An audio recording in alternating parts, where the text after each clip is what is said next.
또 직장에서 오신 분들 계실 것 같고 또 집에서 오신 분도 계실 것 같고 아무튼 여러분들 오늘 이제 6번째 맞이하는 그 사순특강입니다. 또 견진결의도 오늘 이 시간으로 중요한 그런 견진결의는 다 마치고 돌아오는 그 4월 26일 날 저녁 특전 미사 후에 마지막 그 견진 성사에 대한 마지막 종합결의하고 그리고 예절 연습하고 그것만 남겨놓고 있습니다. 그래서 오늘 여러분들 모두에게 좋은 시간, 특별한 영적인 그런 기쁨이 함께하는 시간 되었으면 좋겠습니다. 오늘 여러분들과 함께 해주실 신부님은 예수의 심백섭 유스티노 신부님께서 함께 해주시겠습니다. 여러분들 크게 환영의 박수 부탁드립니다. 우리 신부님 모시겠습니다.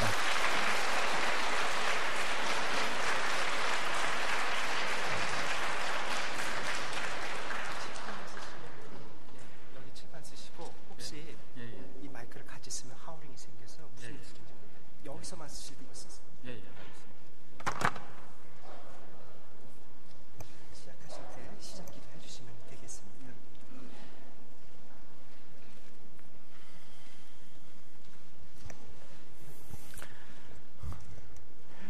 예, 감사합니다. 우리 신부님께서 초대해 주시고 또 여러분들 바쁜 중에 이렇게 와 주셔서 감사합니다. 우리 하느님께 또 이 시간 제가 당신 마음에 들게 잘 해주시고 또 당신 은총으로 여러분들 잘 알아듣도록 제가 말씀을 잘 못 드려도 잘 알아들을 수 있도록 도와주십사 청하면서 주님의 기도로 시작하겠습니다. 성부와 성자와 성령의 이름으로 하늘에 계신 우리 아버지, 아버지의 이름이 거룩히 빛나시며 아버지의 나라가 오시며 아버지의 뜻이 하늘에서와 같이 땅에서도 이루어지소서. 오늘 저희에게 일용할 양식을 주시고 저희에게 잘못한 일을 저희가 용서하오니 저희 죄를 용서하시고 저희를 유혹에 빠지지 않게 하시고 악에서 구하소서. 아멘. 성부와 성자와 성령의 이름으로 아멘. 예, 반갑습니다. 예, 참 그 사순특강이 참 참신한 것 같아요. 이렇게 수도의 영성에 대해서 하나씩 소개를 하는 것도 참 독특하면서 좋다 이런 생각이 듭니다. 저는 그 방금 소개받았지만 예수의 심백섭 신부입니다. 심심하고 빽빽하고 섭섭하다고 항상 이렇게 말씀을 드리면은 그 발음이 좀 심인지 신인지 섭인지 석인지 그게 분명히 해줍니다. 저는 제 이름이 처음에는 심심하고 빽빽하고 섭섭한 것이 안 좋은 건 줄 알았는데 생각할수록 좋아지더라고요.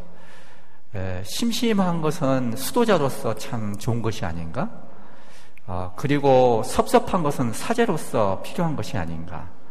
가운데 빽빽한 것은 예수 회원으로서의 특징을 아주 잘 보여준 거라고 그렇게 생각을 하거든요. 오늘 이 시간에는 이냐시오의 영성에 대해서 여러분들 말씀드리는 거 알고 계시죠? 예, 그래서 이냐시오 영성은 여러분들 다른 영성은 어땠는지 모르겠는데 이냐시오 영성은 특별히 그분의 삶의 체험 그리고 역사적인 상황 이것과 분리시켜서 이야기하기가 좀 어렵습니다. 그래서 주로 먼저는 그분의 삶 그리고 그 당시에 역사적인 상황 맥락 이런 것들과 함께 여러분들한테 소개를 해드리려고 그래요. 역사가 저는 굉장히 중요하다고 생각을 합니다. 여러분들도 역사가 중요하다고 생각을 하십니까? 저는 크게 세 가지 점에서 역사의 중요성을 우선 여러분들한테 이렇게 좀 정리해드리고 싶어요.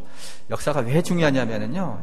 처음에 우선 지금 우리가 살고 있는 이 현재를 깊이 있게 알려면은 반드시 역사를 알아야 돼요. 그래서 여러분들의 지금 여러분들 개인도 그렇죠. 저도 그렇고요. 한 사람에 대해서도 그 사람의 그 개인사를 알면은 그 사람을 더 깊이 알잖아요. 특히 어린 시절 그 사람이 어떤 영향을 받았는지 그것이 지금의 그 사람을 이해하는 데 아주 중요합니다. 그래서 이 역사라고 하는 것이 현재를 깊이 있게 아는데 아주 중요하다. 그래서 역사가 중요한 거고요. 그 다음에 이제 두 번째로 중요한 것은 우리가 변화하고 발전하기 위해서, 물론 좋은 방향이죠. 변화하고 발전하려면 역사를 알아야 된다고 생각을 해요. 인류는 문자가 발명되면서 역사 이전의 시대를 끝내고 이제 역사 시대로 들어가게 됐습니다.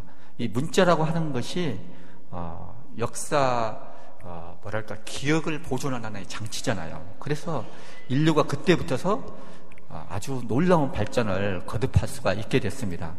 잘 알고 계시죠? 그래서 이렇게 변화 발전을 위해서는 역사가 굉장히 중요하다.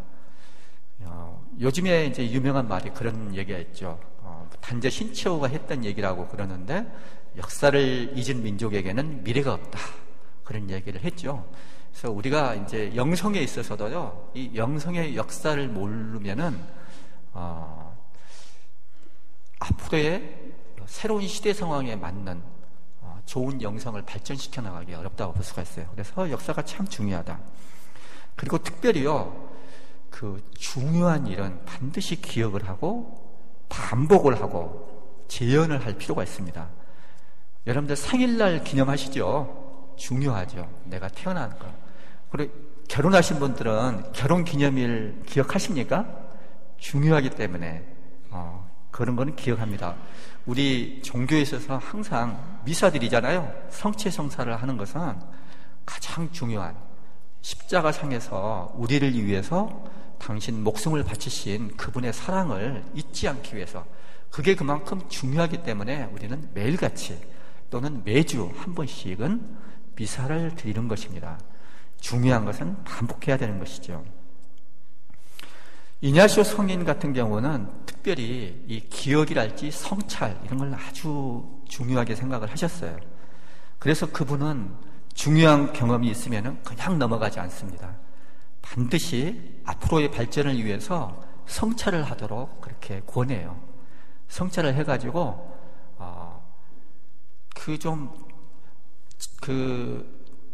잘못한 것이 무엇이었나? 잘된 것이 무엇이었나? 이런 것들을 좀 돌아보게 해줘요. 그래서 똑같은 상황이 왔을 때 앞으로는 어떻게 내가 대처해야 되겠다. 그렇게 되니까 발전을 하게 되는 것이죠. 여러분들 혹시 영신수련이라는 말 들어보셨습니까? 영신수련 말 안 들어보신 분 한번, 들어보신 분 한번 손 좀 들어보세요. 대부분 다 들어보셨습니까? 영신수련, 영성수련, 이거는 이냐시오 성인이 이제 우리들에게 남긴 영적인 보화, 유산이라고 볼 수가 있는데요. 이것도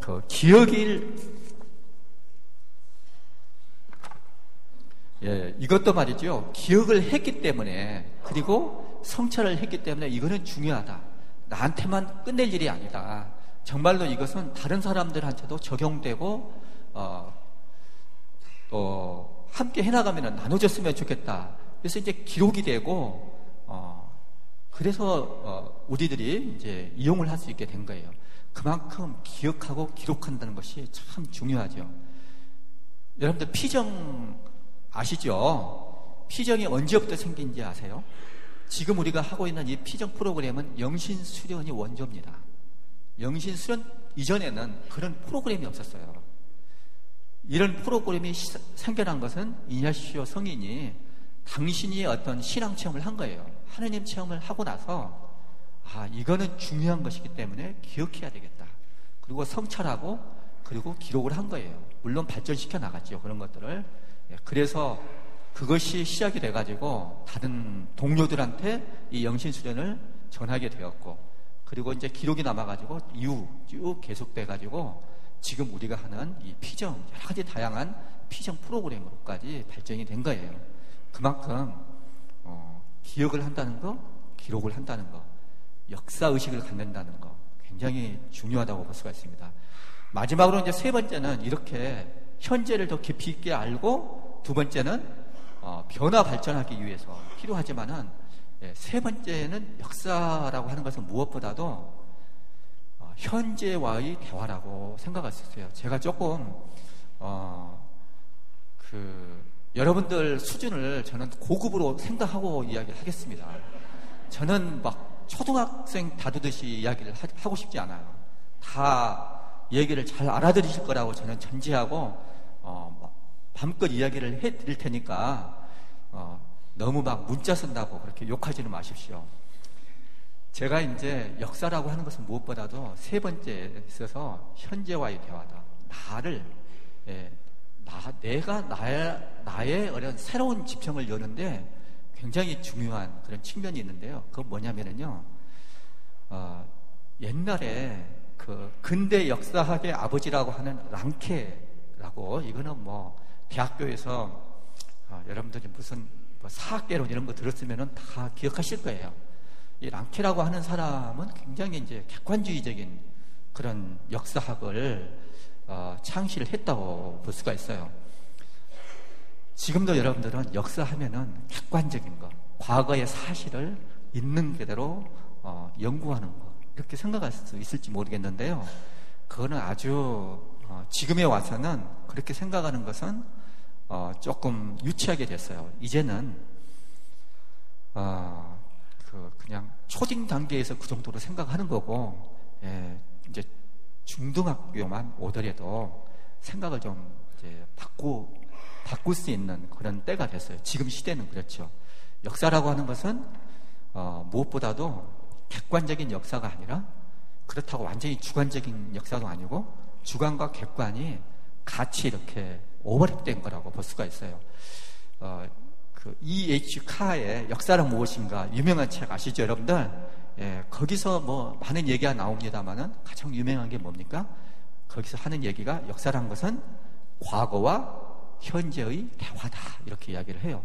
그래서 그 말은 무슨 말이냐면은 현재에 의해서 반영된 그런 역사라고 볼 수가 있는 것이죠. 제가 이런 얘기를 뭐 계속 하면은 재미가 없게 되고, 제가 말씀드리고 싶은 요지는 뭐냐면은, 과거의 역사를 현재적인 관점에서 지금 이 자리에서 그것이 상호작용한 그 결과물이 역사라는 것이죠. 제가 이렇게 말씀을 드리지만은요, 제가 말하는 것은 여기 있는 여러분들 각자에 따라서 다 다르게 알아듣습니다. 그게 좋습니까? 나쁩니까? 그게 좋기도 하고 나쁘게도 됩니다. 더 풍부하게 원래 제 얘기보다도 훨씬 더 잘 알아듣으신 분도 있고, 원래 제가 한 얘기를 잘 못 알아듣거나 왜곡해가지고 더 안 좋은 것으로 할 수도 있어요. 그런데 이렇게 여러분들한테는 자유가 있어요. 들을 자유가 있고 새롭게 창조할 자유가 있어요. 제 이야기를 여러분들의 경험과 또는 여러분들의 생각, 느낌과 이렇게 버무려가지고 새로운 작품을 여는 것이 이 강의에서 중요한 거예요. 제가 이런 말씀을 드렸는데, 지금까지 영성의 역사를 그동안에 뭐 여러 가지 베네딕토 성인이나 프란치스코 성인이나 테레사 성녀나 이분들의 얘기를 여러분들의 삶의 경험하고 이렇게 상호작용시켜가지고 여러분들만의 베네딕토, 여러분들만의 성인들을 빚어내는 것이 참 중요하다고 생각을 해요. 그게 바로 현재와 과거의 대화가 의미하는 거예요. 인격적인 관계가 나눠져야 돼요. 옛날 과거의 인물이 지금 내 안에서 내 안에서 새롭게 탄생이 돼야 돼요. 저는 김춘수의 꽃이라는, 요즘에 뭐 꽃이 많이 폈다가 다치고 그러는데, 꽃이라는 시를 여러분들 다 알고 계실 거예요. 거기서 보면은 그 시를 이제 인용하자면은 그렇습니다. 성인들, 역사적인 한 인물에게 그에게 어울리는 새로운 이름을 붙여주는 작업이 역사공부다, 이렇게 이야기할 수가 있어요. 그래서 그는 나에게 새로운 의미를 지닌 존재가 되면서 나를 새롭게 변화시키는 힘으로 작용할 수가 있게 되는 것이죠.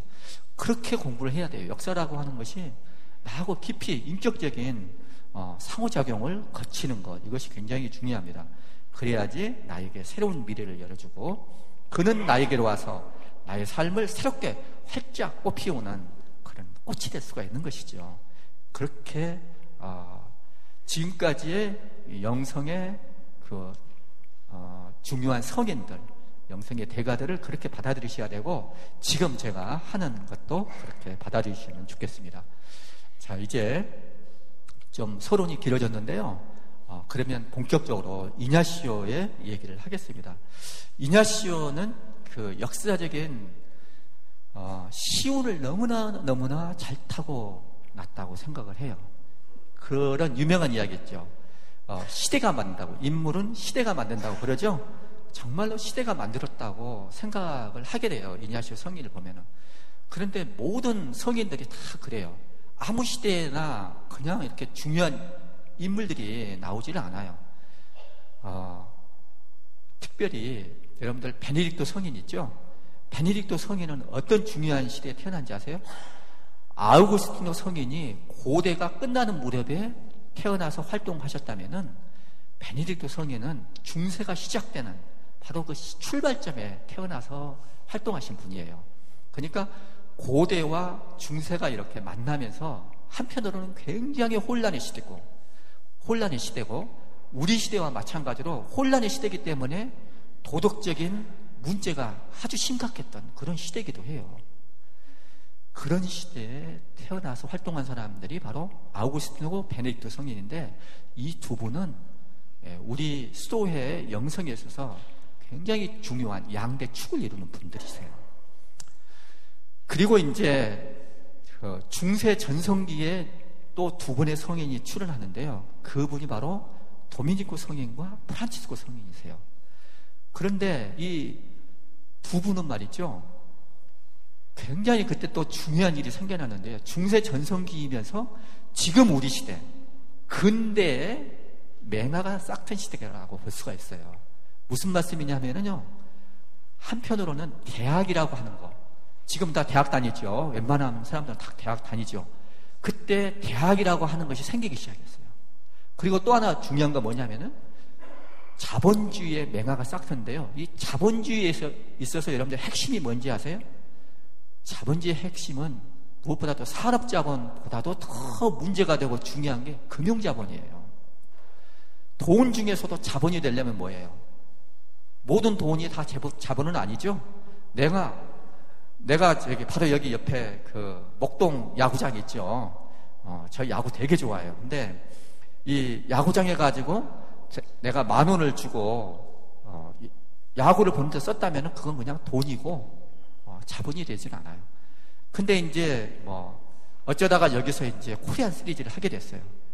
그러면 사람들이 엄청 모여들 거 아니에요. 그래서 미리 내가 표 한 장만 사는 게 아니라 돈을 모을 수 있는 만큼 모아가지고 100만 원이든 1000만 원이든 모아가지고 여기는 표를 다 사버려요, 내가.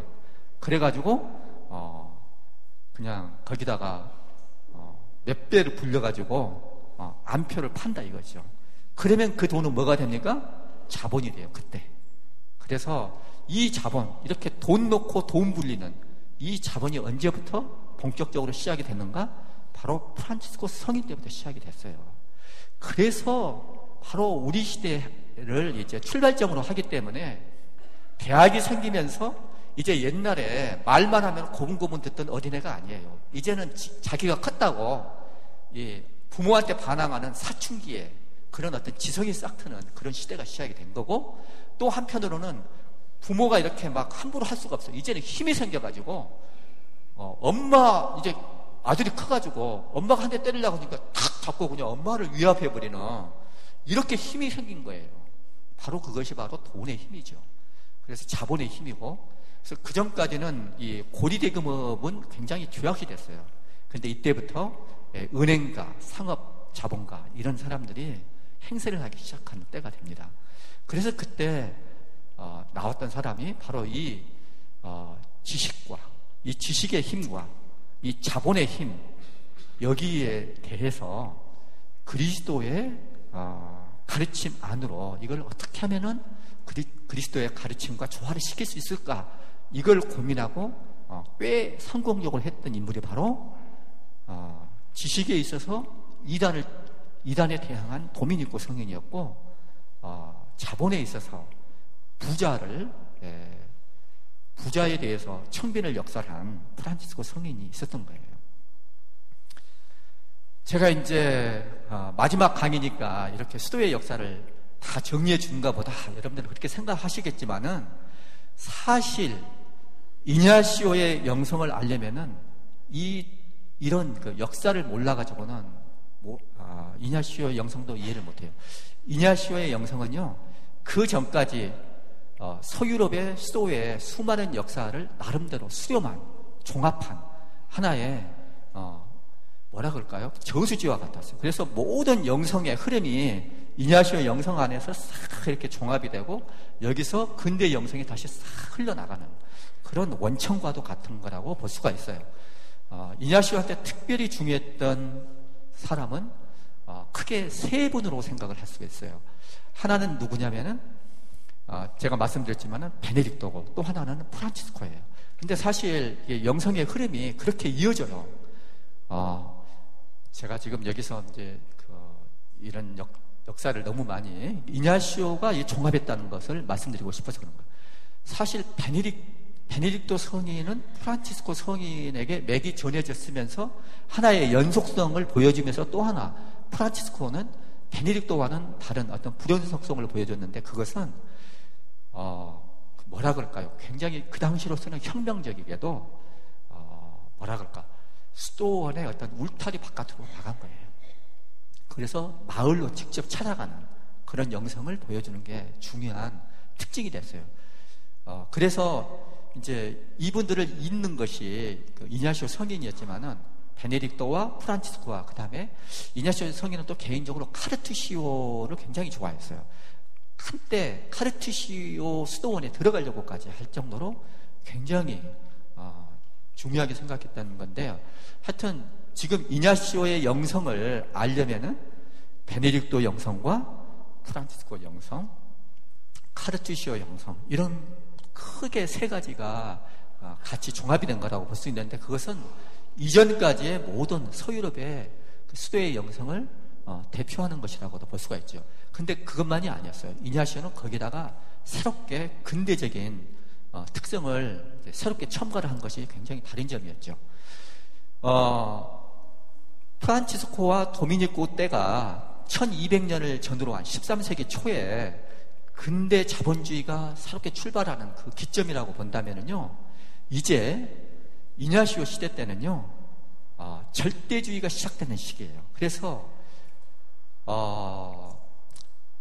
본격적으로 근대가 시작되는 점이라고 볼 수가 있어요. 중세가 끝나고 근대가 시작되는. 그래서 중세적인 것과 근대적인 것, 전근대적인 것과 근대적인 것이 만나는 그런 지점에서 나왔어요. 그래서 이 시기에는요, 이냐시오뿐만 아니라 인류 문화의 어떤 쟁쟁한 대가들이 대거 출연했어요. 예를 한번 들어볼게요. 세계관이 완전히 세계관의 대전환을 이룬, 그게 뭔지 아세요? 예, 지구가 중심이었는 줄 알았는데, 지구는 빙빙 돌아가고, 천동성 지동설 아시죠? 이게 세계관에 얼마나 큰 변화를 일으켰어요. 바로 코페르니쿠스적인 전환, 이런 이야기를 많이 하죠. 코페르니쿠스가 그 당시 사람이었어요. 그리고 또 중요한 사람이 누구냐면은, 여러분들 이제 정치학에 있어서도 이제 정치 사상가로서 마키아벨리 아시죠?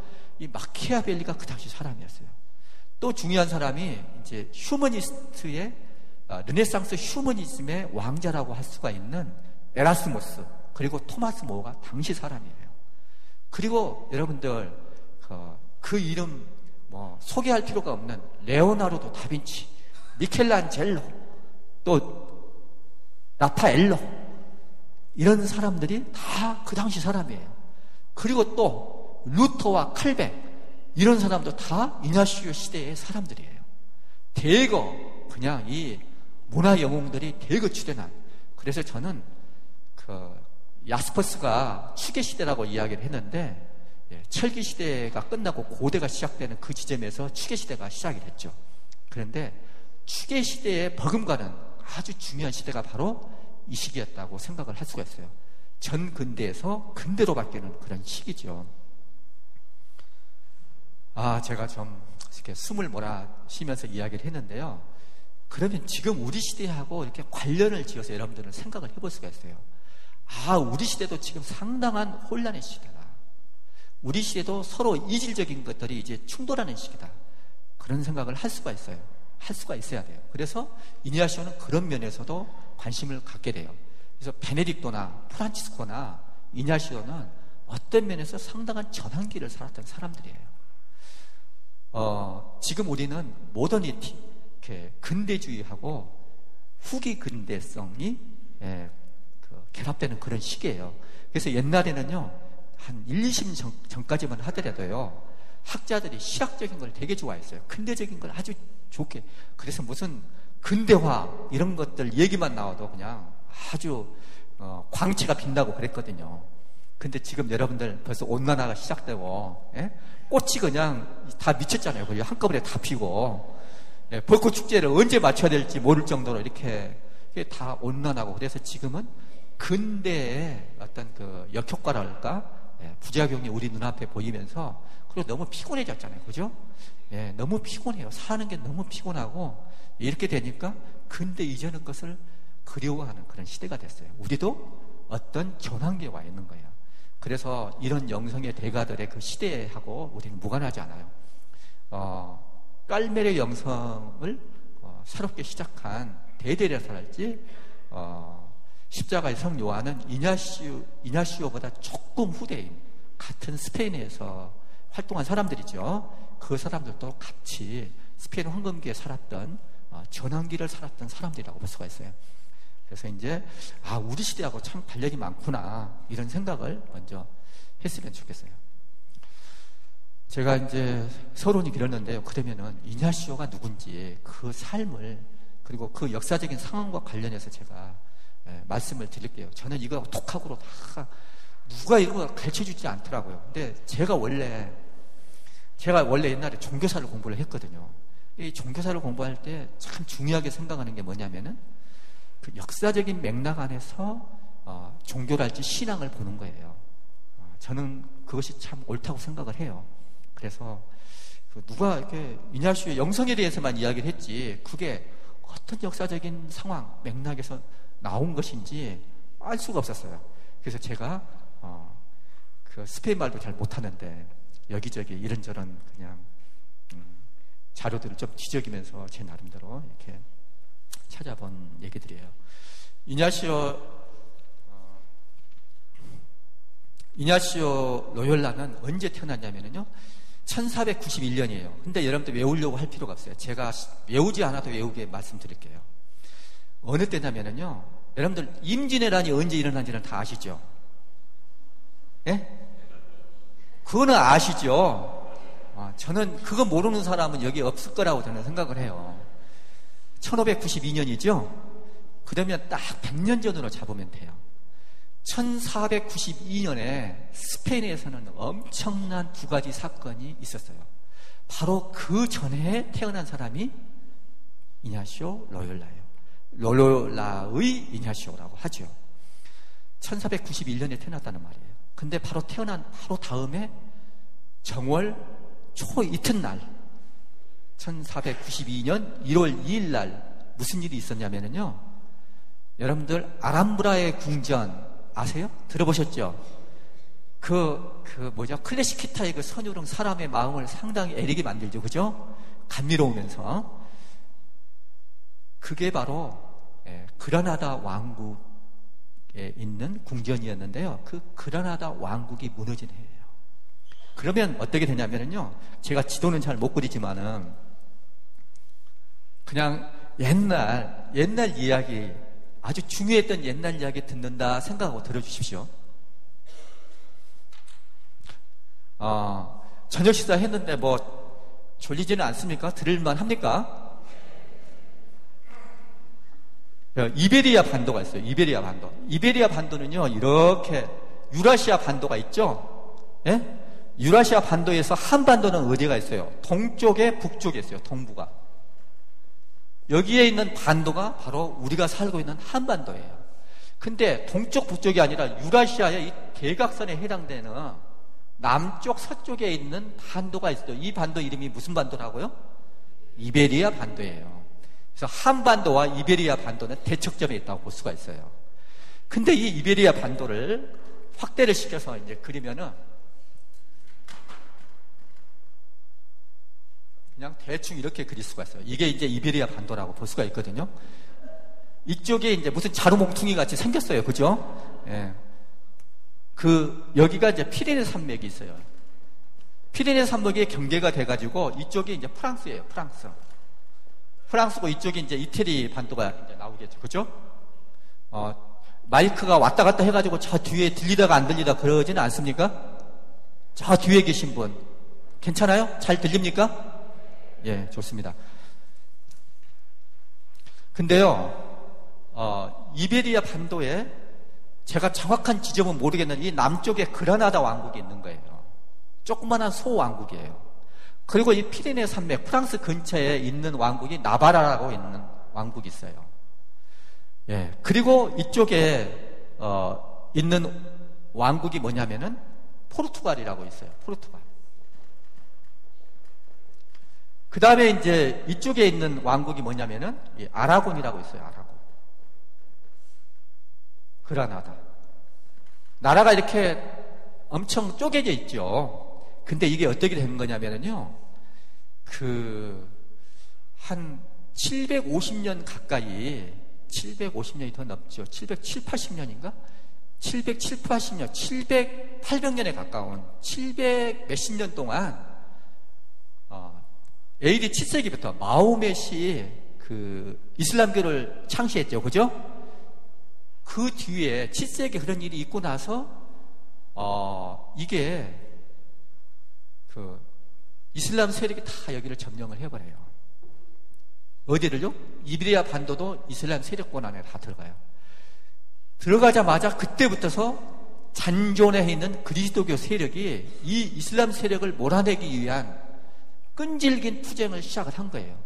이게 몇백 년이 걸렸냐면은 이게 한 7, 800년이 걸려가지고 마지막 이슬람의 거점 세력이 되는 게 바로 이 그라나다 왕국이에요. 그러니까 한 700 몇십 년부터 시작된 게 1492년까지 여기서 끝나는 거예요. 그러니까요, 7, 800년 동안, 800년에 가까운 이슬람 세력이 이베리아 반도를 점령한 것은 7년밖에 안 걸렸어요. 그러나 이것을 몰아내는 데는 700여 년, 700 몇십 년이 걸린 거예요. 이렇게 산악지방을 중심으로 해가지고 그리스도교 세력들이 산악지방을 중심으로 해가지고 이 이슬람 세력에 대항하는 그런 운동을 벌인 거예요. 이것을 바로 레콩키스타, 재정복운동 또는 국토수복운동이라고 볼 수가 있어요. 이 운동을 한 것이 이것이 스토리가 되어가지고 지금의 뭐라고요? 꼼포스텔라인가 저는 이름은 잘 모르겠어요. 그 유명한 도보성지순례 아시죠? 그게 여기서부터 이제 연원이 되는 거예요. 이런 스토리가 있는 거예요. 그러니까 이렇게 하다가 이제 1492년에서야 이게 다 점령이 돼버린 거예요. 그 전에 중요한 사건이 뭐냐면요, 여러분들 470 몇 년인가 서로마 제국이 멸망을 하면서 이제 중세가 시작이 돼요. 그래서 보통 동로마 제국이 멸망하는, 동로마 제국의 수도는 콘스탄티노플, 지금의 이스탄불이죠. 이것이 오스만 투르크는 우리하고 형제나라예요. 지금 터키가 우리하고 형제나라인 거 아시죠, 여러분들? 투르크가 돌고래예요. 다 우리 같은 족속들이에요. 우리는 같은 족속인데 야만시 했지만은 그 사람들이 거기 가가지고 그 대제국을 건설한 거예요. 오스만 투르크라고. 근데 오스만 투르크가 콘스탄티노플을 점령을 해버려요. 이게 굉장히 중요해요. 그래서 동로마 제국이 멸망을 해버려요. 이게 언제쯤의 얘기냐면은 1450년대 얘기예요. 1453년인가? 정확한 연대는 잘 모르겠는데 그때 그 일이 생겨나가지고 그때부터서 이제 중세가 거의 끝나요. 그것이 기점이 돼요. 그리고 나서 그때 또 뭐가 끝나냐면요, 100여 년에 걸친 100년 전쟁이 끝나요. 100년 전쟁은 어느 나라와 어느 나라의 전쟁인지 아세요? 영국과 프랑스 사이의 전쟁이에요. 여러분들 세계사 공부 안 하셨어요? 세계사가 진짜 중요하거든요. 세계 역사를 모르면은요, 지금의 세계를 깊이 있게 이해를 못 한다니까요. 중요한 건 알고 계셔야 돼요. 어쨌거나, 그 100년 전쟁이 그때 끝나고 영국 내에서는 또 장미전쟁이 시작돼요. 이러면서 뭐가 발달한지 아세요? 무기가 발달해요, 무기가. 전쟁을 자꾸 하니까. 이 유럽이라는 나라는 거의 군국주의가 발달한 나라예요. 지금도 저는 안 해봤지만 제 은사, 제가 이제 종교학과의 정진홍 교수가 제 은사였는데, 그분이 유럽 여행을 갔다 와서 하는 얘기가, 유럽은 한마디로 군국주의 문화더라. 아니, 동상에 서 있는 곳마다 다 이렇게 장군들이 총칼 들고 이렇게 그런 동상들이 많다는 거예요. 우리는 안 그러죠. 예, 그래서 우리는 좀 문민적인 그런 문화였다면 여기는 굉장히 군국주의적인 문화가 이제 발달한 것이, 그게 이제 이렇게 싸움을 많이 해서 그래요. 그래서 이제 싸움을 많이 해가지고 지네들끼리 막 치고받고 싸우다가 무기가 발달한 거예요. 그래가지고 어떻게 된지 아세요? 무기가 발달해가지고 이것이 대포를 만들어버려요. 원래는 어디서 시작됐어요? 중국에서 시작된 거예요. 화약이 만들어진 게 유럽으로 갔다가 거기서 전쟁을 자꾸 하다 보니까는 이 무기가 발달해 이렇게 돼버린 거예요. 이게 15세기에 일어났던 일이에요. 그리고 이게 앞으로 서유럽이 세계 정복의 큰 기틀이 된 거죠. 거기다가 무기도 만들었지. 그 다음에 이제 이 1450년, 이 15세기에는 과학이 많이 발달하고, 그 다음에 이제 이 선박도 또 잘 만들었어요. 그래서 대항해 시대가 열리게 된 거예요.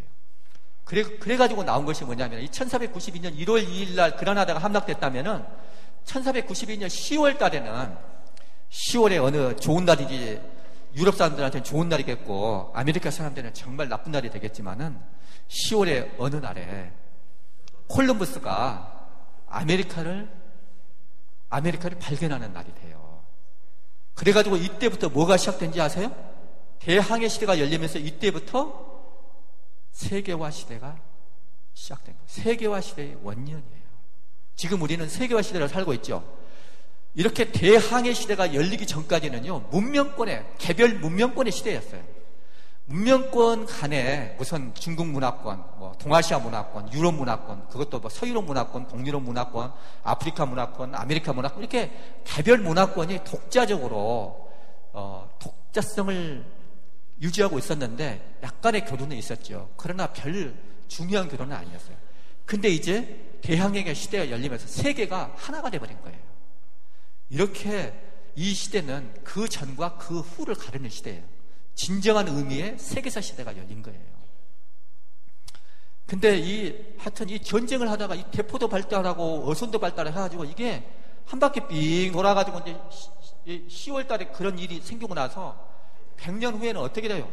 100년도 못 가서, 이냐시오 성인 때, 이후에 이제 몇십 년 안 돼가지고요. 이때부터 대항해 시대가 열려가지고 이게 일본까지 서양 세력이 진출한 다음에, 이 포르투갈이 일본으로 진출한 다음에, 여기다가 이 전쟁 무기, 발달된 전쟁 무기가 전달이 된 거예요.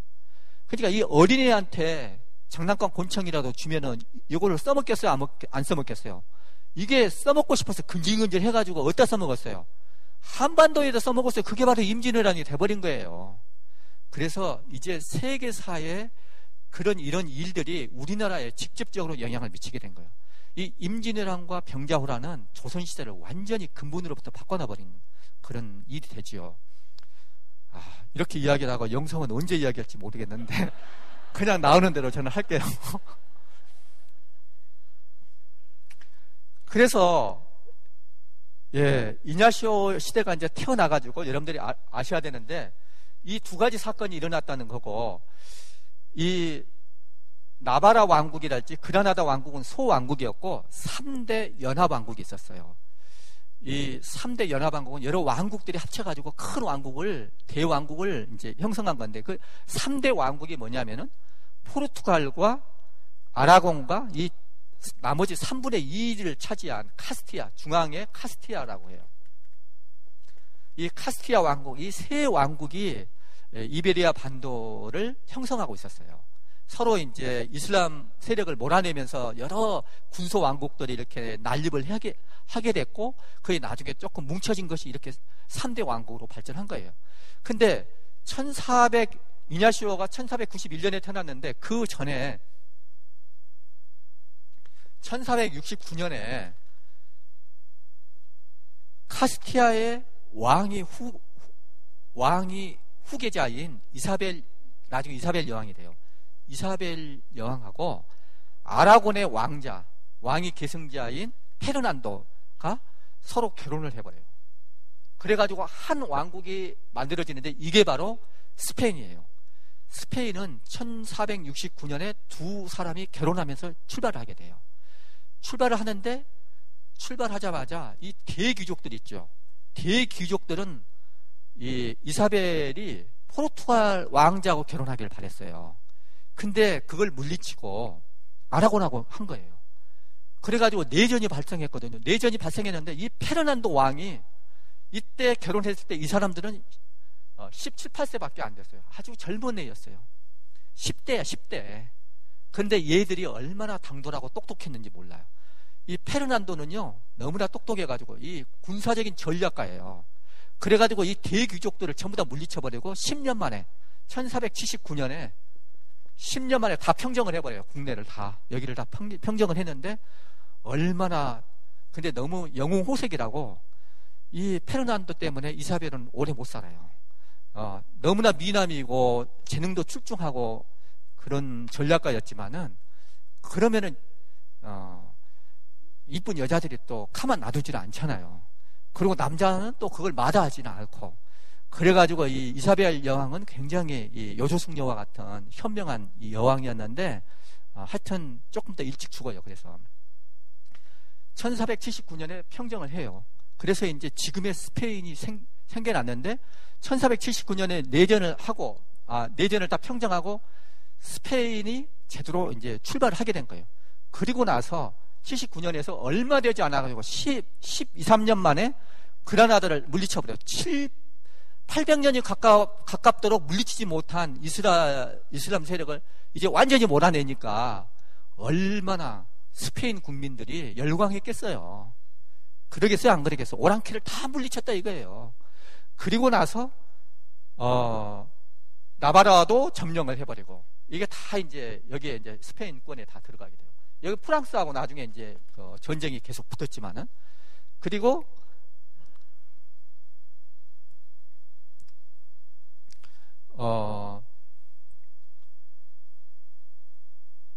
이제 내치와 이제 외치를 굉장히 잘했는데, 내부를 왕권 강화하는 거 아시죠? 왕권 강화로 이제 근대 국가의 절대주의 왕정을 이때부터 시작을 한 거예요. 그래서 스페인 사람들이 황금기로 회고하는 데가 바로 이때예요. 그래서 옛날에 말이죠. 그렇게 옛날도 아니네요. 얼마 전에 여러분들 프랑코 총독 아시죠? 예? 거의 파시즘에 가까운 극우 정치가가 이제 프랑코 총독이었어요. 근데 개인적인 윤리 면에서는 굉장히 좀 엄격하게 잘 지켰대요. 근데 이 사람이 내건 것이 뭐냐면 바로 이 스페인 황금기의 재건을 모토로 삼은 거예요. 항상 이런 것이 자기 황금기로 돌아가려고 하는 그런 움직임이 굉장히 강한 거예요. 우리나라도 그렇죠. 우리나라 옛날에 광개토 대왕이랄지 장수왕이 점령했던 그 만주벌판을 다 차지하는 그런 것들을 은근히 우리도 다시 한번 꿈꾸고 싶은 그런 마음이 있죠. 여러분들 성경에도 보면은 다윗 솔로몬 시대를 다시 이렇게 그리워하잖아요. 황금 시대를 그리워하는데 스페인이 그랬어요. 그래서 여러분들 그런 세대 많이 있죠. 우리는 민족 중흥의 역사적 사명을 띠고 이 땅에 태어났다 라고 시작된 국민교육 헌장을 외운 세대 있죠. 제가 바로 그 세대인데요. 제가 초등학교 4학년 올라가면서 그걸 외웠네요. 근데 이때 말하는 민족 중흥은 어디서 따왔나? 프랑코 총독이 따온 거예요. 이 스페인 황금기를 그리워한 거예요. 이냐시오 성인이 태어난 것은 바로 이런 시대인 거예요. 굉장한 황금기에 뺀 것이죠. 그래서 제가 듣기로는 어제 책을 읽어보니까 그렇게도 이야기를 했어요. 얼마나 확실한 얘기인지는 모르겠는데 박정희 대통령의 롤 모델이 프랑코 총독이었대요. 그래서 박근혜 씨를 가톨릭계 학교에 보냈다고 그런 말이 있어요. 상당히 근거가 있게 이렇게 들리는데요. 하여튼 이냐시오 때가 이때였어요. 이냐시오는 1491년 어느 때인지는 모르지만 이때 태어나가지고 이제 정말 시온을 타고 태어난 거예요. 그래가지고 태어났는데 얼마 안 돼서, 몇 살 안 돼서 어머니가 돌아가셔요. 몇 살 안 돼서 몇 살인지는 정확히 몰라요. 그래서 근데 어머니가 안 돌아가셨어도 어디서 자랐냐면은 옛날에는 그랬대요. 어머니가 직접 애를 안 키운대요. 왜냐하면은 어머니와 아들 사이에 유착 관계를 좀 경계를 했대요. 좀 경계할 만하죠, 사실은. 마마보이가 되고 엄마는 아들에 또 너무 집착하고 이러면 안 되잖아요. 그래서 유모손에 키웠는데 그 유모가 누구냐면은 그 근처에 사는 대장장이 농부의 아내예요.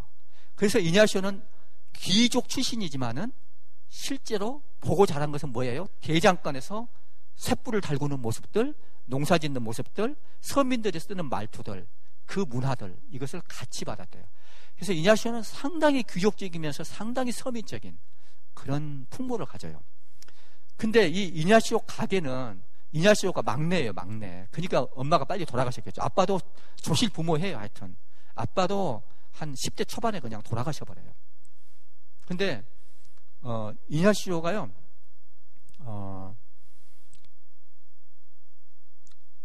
그 아버지가 그때 세상 그랬대요. 이냐시오 가게는요, 카톨릭 신앙이 열심인 가정이면서 또 왕한테, 카스티아 왕한테 대대로 충성을 바친, 무공을 세우고 충성을 바친 그런 가게였어요. 여러분들, 우리나라 같으면은 뭐예요? 과거 공부를 잘해가지고, 공부를 잘해가지고 그래야지 출세하죠. 이런 나라는 공부 잘해가지고 출세하는 게 아니에요. 칼을 잘 쏴야지 출세하는 나라예요. 아무리 붓 잘 써봤자 필요 없어요, 이런 나라는. 이슬람 세력을 몰아내는 게 중요하고. 그래서 이 카스티아 왕한테 무공을 세우고 거기서 성직록을 받고, 그 교구의 사제 임명권이랄지, 그 다음에 이제 거기서 나오는 무슨 수확물 이렇게 돈 같은 것도 다 받는, 이게 무공을 세우면 그러니 이제 뭐가 돌아오겠죠. 그래서 대대로 왕한테 충성을 바치는 그런 집안이었어요. 그런데 그러니까 뭐겠어요? 명예를 엄청 중요하게 생각해요. 프라이드가 굉장히 중요한 시대고, 우리나라 조선 후기가 되게 비슷해요. 그리고 또 하나는 뭐냐면은 이렇게 신앙심도 강하고 왕한테 충성을 하는 것까지는 좋은데 도덕적으로는 상당히 문란한 그런 문화였대요. 이때가 대부분 풍토가 그랬나 봐요. 이냐시오 집만이 아니라. 그래서 이제 이냐시오도 똑같은 그런 영향을 받고 자란 거예요. 그래서 이냐시오의 아버지는 이냐시오가 11남매 중에 막내예요. 형이 6명이나 돼. 근데 이 11남매의 막내인데 이 형들도 다 똑같아. 우선은 칼을 잤어. 다 전사들이에요, 전사들.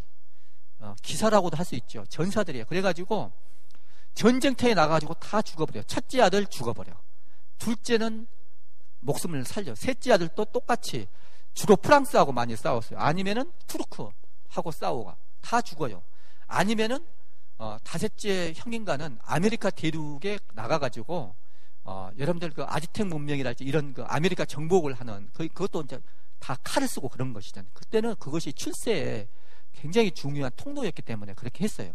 다 그런 형들이었어요. 그러니까 이냐시오도 똑같은 길을 걸을 뻔한 거예요. 그래서 이제 근데 그러면서도 뭐냐면은 이 형들의 특징은 또 뭐냐면은 꼭 첩자식을 2명씩 둬요. 이냐시오 아버지도 첩의 자식이 2명이 있고 형도 첩의 자식이 2명이 있어. 둘째 형이 상속권을 이어받아요. 이 스페인하고 우리나라 조선 후기하고 똑같은 게 뭐냐면은 장자만 상속권을 가져요. 그러니까 차남 이하는 어떻게 해야 되냐면은 지가 자수성가를 해야 돼. 근데 자수성가한 통로가 조선시대 우리나라 같으면 뭐였어요? 공부 잘해야 돼요. 과거 공부를 잘해야 돼요. 근데 이 나라는 뭐였겠어요? 칼을 잘 쓰는 거예요. 그래서 이냐시오도 이제 그런 기사도 훈련을 받은 거예요. 다 그 자식들이 그렇게 된 거죠.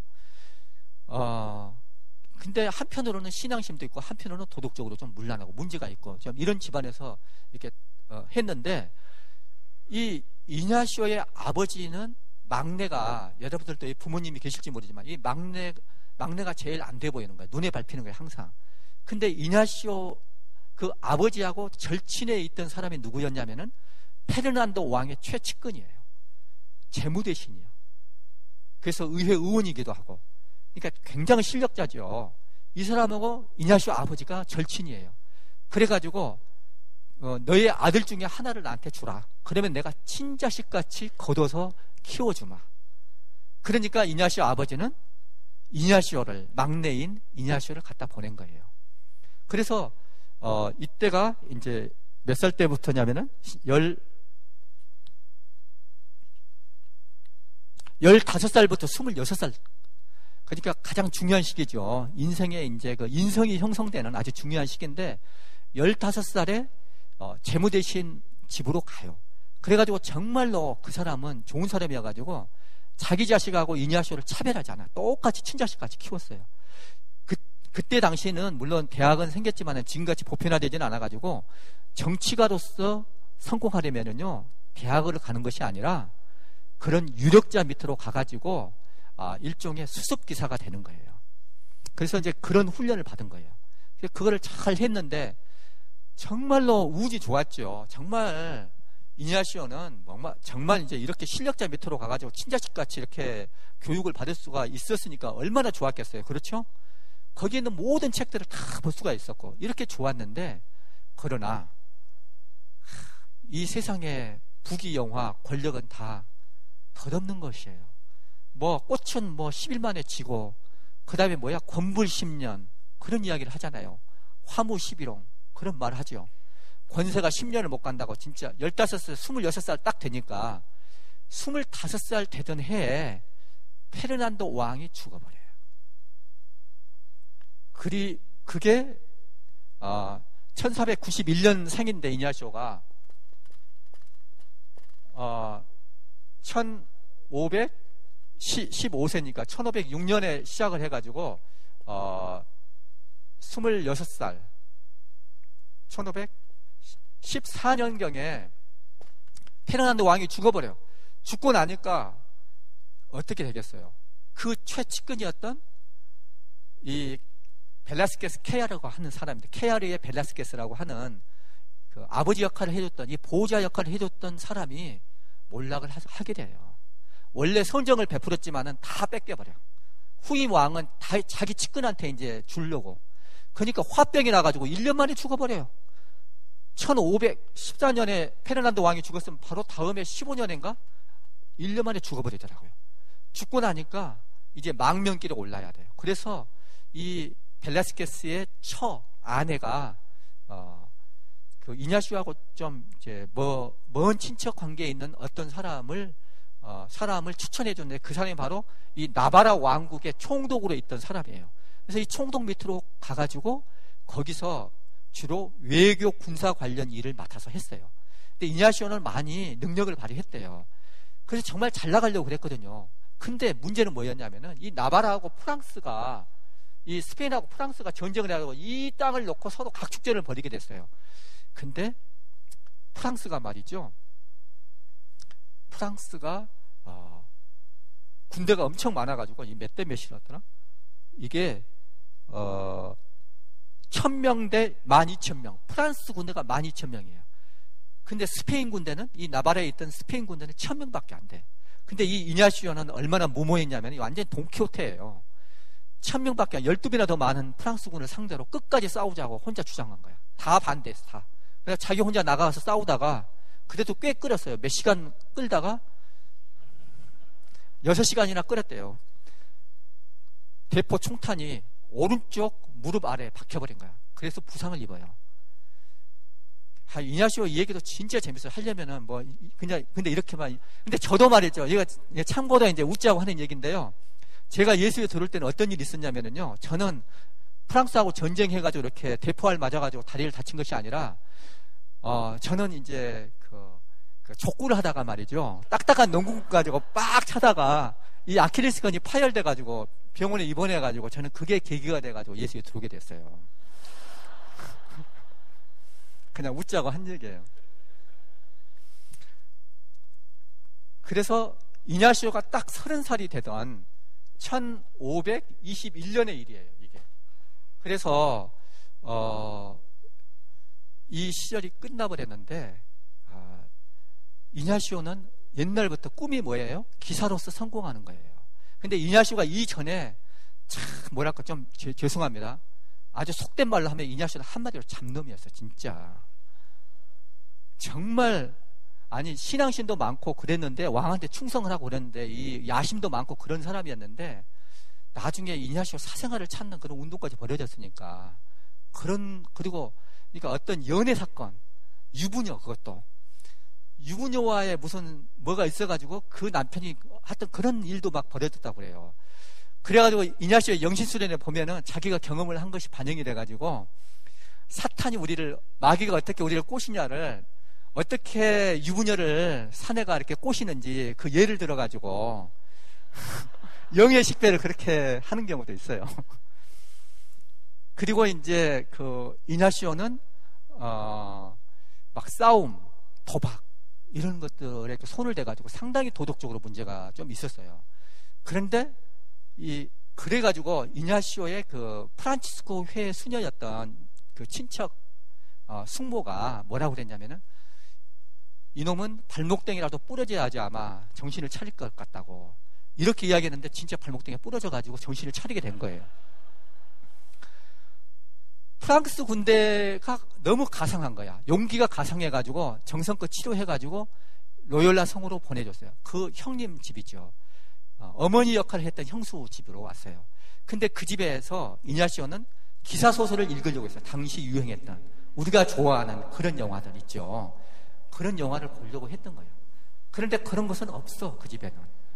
그리고는 딱 있는 책이 뭐였냐면은 그리스도의 생애 그리고 성인 열전 딱 이 두 가지 종류의 책밖에 없었던 거예요. 그러니까 이 치료를 받으면서 모료하니까 뭐는 읽기는 해야 되겠고 그래서 할 수 없이 그걸 읽다가 그러니까 자기 뜻대로 안 돼가지고 이냐시오는요 자기 뜻대로 안 돼가지고 너무나 잘된 케이스예요. 진짜 운이 좋아도 엄청 좋다고 볼 수가 있어요. 이냐시오가 말이죠 그 후견자였던 벨라스케스가 안 죽었다면은 그렇게 몰락하지 않았더라면은 그냥 어떤 사람은 그러더라고요. 자기 형과 같이 아메리카 가가지고 그 원주민들을 대량 학살하고 역사에 한두 줄로 탁 남는 그런 이름으로 끝났을 거라고. 잘해봐야 그렇게 되기가 쉬웠겠죠. 근데 다행스럽게 벨라스케스가 몰락하고 이냐시오는 그렇게 됐어요. 그 다음에 이 나바라의 그 총독 밑으로 와가지고 전쟁이라고 이 발목이 부러져서 참 다행인데 이게 안 부러졌으면 그렇게 될 수밖에 없었거든요. 근데 정말 잘 됐어요. 그리고 나서 저는 어떻게 생각하냐면은 이게 이제 약혼 시절이었다. 이제 하느님이 결혼을 준비하고 있구나. 저는 나중에 이제 그런 생각이 들더라고요. 무슨 일이냐면은요. 이때 하느님이 이 책들을 통해서 이냐시오한테 결혼 제의를 하는 것 같아. 사랑의 미래를 속삭인다. 자기는 몰랐겠지만 어떻게 되냐면은요, 이 그리스도의 열정과 그리스도의 생애와 성인 열전을 읽으면서 처음에는 재미도 없어서 자기는 기사가 돼가지고 그 공주 있죠. 나중에 왕비가 된 그 공주를 사심을 품고 있었어요. 거기에 굉장히 이제 그런 야망이 있었던 거예요. 근데 그런 것을 생각하다가 또 한편으로는 예수님 같이 또는 프란치스코 성인 같이 도미니코 성인 같이 살면 어떨까? 이런 생각을 한편으로 하게 된 거예요. 그러니까 한쪽 문이 좀 막히기도 했어요. 이제 이냐시오 성인이 얼마나 독한 사람이냐면요, 이 발목이 부러지니까 그 다리가 짝발이 된 거예요. 짝발이 하나는 길고 하나는 짧아. 그러니까 이 프라이드가 강한 이냐시오는 그걸 참을 수가 없어서 그래서 나머지 생발을 뼈를 깎아가지고 길이를 맞추려고 하는 거예요. 그때 세상에 무슨 마취제가 있었겠어요? 그래가지고 그 수술을 감행을 한 거예요. 그래가지고 이냐시오는 죽었다고 했어요. 다들 의사도 이제 끝났다고 했는데 6월 29일이 무슨 날인지 아세요? 그냥 6.29 선언한 날 말고 그날은 성 베드로와 바오로 축일이에요. 대축일이에요. 그래서 그 6월 29일 날 베드로 바오로 신심이 강했어요. 이냐시오는 그날 지내면서 기적적으로 살아나요. 그랬는데 살아나기는 했는데 이 쩔뚝발이 발을 가지고서 무슨 이제 이 기사로서 무슨 무공을 세우고 희망이 날아가 버린 거예요. 완전히. 그래가지고 아마 그런 것도 도움이 됐고, 그래서 어쨌거나 그 책을 읽으면서 상상을 했어. 이렇게 세속적인 성공을 꿈꾸는 자신의 옛날의 야망을 공상에 빠진 거예요. 이 공상에 빠진 거를 잘했어요. 시간 가는 줄 모르고 한참 공상에 빠져요. 그 다음에 이 성인전에서 나온 것처럼 프란치스코 성인이나 도미니코 성인처럼 살면 어떨까, 이걸 한참 생각을 하다가 나중에 한참 생각하다가 이냐시오는 이 두 공상 사이의 차이를 나중에 알아차리게 돼요. 어떤 차이가 있었냐, 세속적으로 성공하는 것들을 생각하면은 처음에 막 흥분도 되고 막 좋고 그러는데 시간이 갈수록 그 뒷맛이 어떤 공허함, 어떤 씁쓸함, 이런 것들이 남겨졌대요. 여러분들 그런 거 느껴보셨어요? 저는 이야기하니까 진짜 제 옛날 중학교 때 생각이 나더라고요. 제가 중학교 때 어떤 일이 있었냐면은, 저는 처음으로, 원래 저는 전라도 광주에서 고등학교까지 나왔어요. 근데 중학교 때 일인데요, 그때 서울에 왔어요. 그때 어떤 일이 있었냐면은 중학교 2학년 때 일인데요, 유경수 여사가 돌아가셨어요. 그래서 여기 덕수궁을 공짜로 이렇게 개방을 했어요. 그래서 이제 덕수궁에서 구경하다가, 그림 구경하다가 어디 보니까 한 12폭짜리 병풍이 있는 거예요. 병풍이 펼쳐져 있는데 그게 뭐냐면은 조선시대 때 모든 사람들이 다 선망하는 일대기를, 누군가의 일대기를 그려놔요. 지금 여러분들도 좋아할 거예요. 저도 입이 장면에서 장면으로 옮겨질 때마다 입이 점점 벌어지더라고요. 나도 모르게. 그게 뭐냐면은 정말 정승집에서 태어난 거예요. 태어날 때부터. 얼마나 좋겠어요. 그래가지고 잘 공부하고 이른 나이에 장원급제를 하고, 그 다음에 좋은 색시 만나가지고 자기 자식도 잘 키우고, 자기 자식도 똑같이 대를 이어서 이른 나이에 장원급제하고 또 좋은 아내 만나고, 이런 것들을 다 보고 모든 그 자식 손자들이 며느리를 다 지켜보는 가운데 눈을 딱 감는 거였어요. 근데 그거 쭉 이렇게 보다가 입이 점점 벌어졌는데, 다 보고 병풍을 다 보고 다 자리를 옮겨가려고 그러는데 뭔가 이유를 알 수 없는 그냥 공허감이 지금도 잊혀지지가 않아요. 어떤 공허감이 그냥 띵 하고 이렇게 가슴에 남는 거예요. 아마 저는 그런 감각 때문에 아마 이렇게 여기까지 이렇게 오게 된 건지도 모르겠다는 생각이 들어요. 근데 이냐시오가 그랬어요. 이런 사람, 옛날에 생각했던 그 모든 사람들이 선망하는 그런 것은 사람의 욕망이 한이 없잖아요. 그 뻥 뚫린 것을 어떻게 그걸로 다 채우겠어요. 그래서 그런 것들이 느껴졌는데, 성인들, 그 성인들의 삶을 나도 저렇게 살면 어떨까, 그거 생각하다 보니까 시간이 갈수록 알 수 없는 어떤 매력들, 충족감, 기쁨, 행복감, 이런 것들이 이렇게 가슴에 채워지는 것이었어요. 그래서 이 두 가지 차이를 나중에 알고서 이 사람이 놀라워했어요. 그래가지고 이것이 이제 하나의 영의 식별이라고 그래요. 이냐시오는 이런 것들을 굉장히 중요하게 생각을 했는데요, 영신수련 할 때도 이냐시오 영성이 있어도 굉장히 중요한 게 이제 그런 거예요. 뭐가 중요하냐면요, 내 내면의 반응을 살피는 거예요. 내 내면에서 특히 감정들이 있죠. 내 감정이 어떤 반응을 보이는가, 그걸 보는 거예요. 그래서 이 감정의 추이를 보는 거예요. 추이를 봐가지고 끝맛이 좋은가 나쁜가, 이런 것들을 잔잔한 어떤 감동이 느껴지는가, 행복감이 계속 가는가, 아니면 빨리 끝나버리고 퇴색되는가.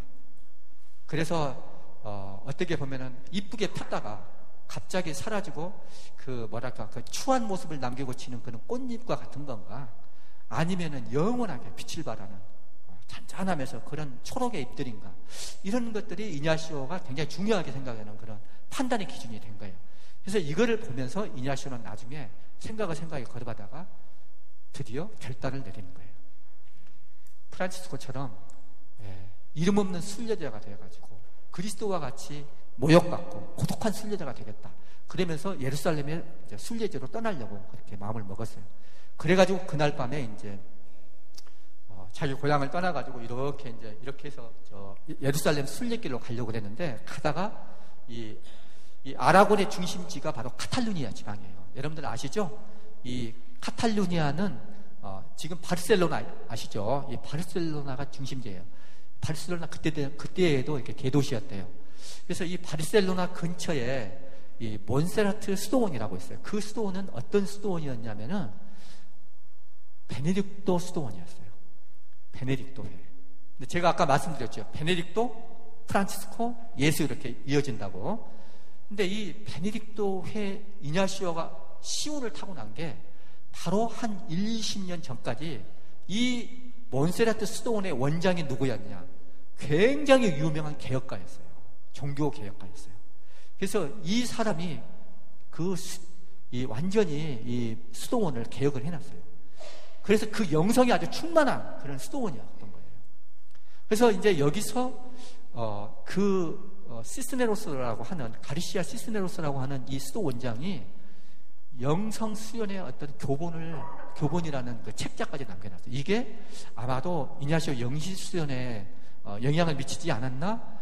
물론 상당히 다른 거가 되겠지만은 영향을 줬다고 이렇게 볼 수가 있어요.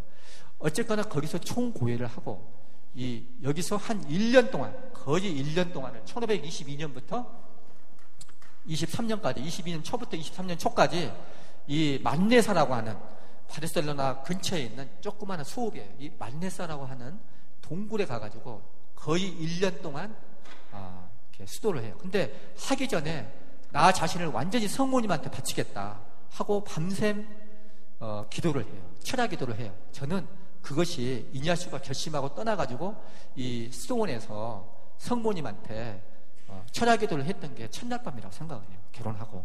그리고 가가지고 여기서 1년 동안 만네사 동굴에 머물었는데 이게 바로 임신 기간이라고 생각을 해요. 거의 그렇게 생각을 할 수가 있어요. 그래서 이때 굉장히 중요한 모든 것이 형성이 돼요. 이냐시오의 영성이 이 만네사 1년 동안 굉장히 이제 이 얘기를 자세히 신비 체험 같은 하나님 체험을 이제 많이 하게 돼요.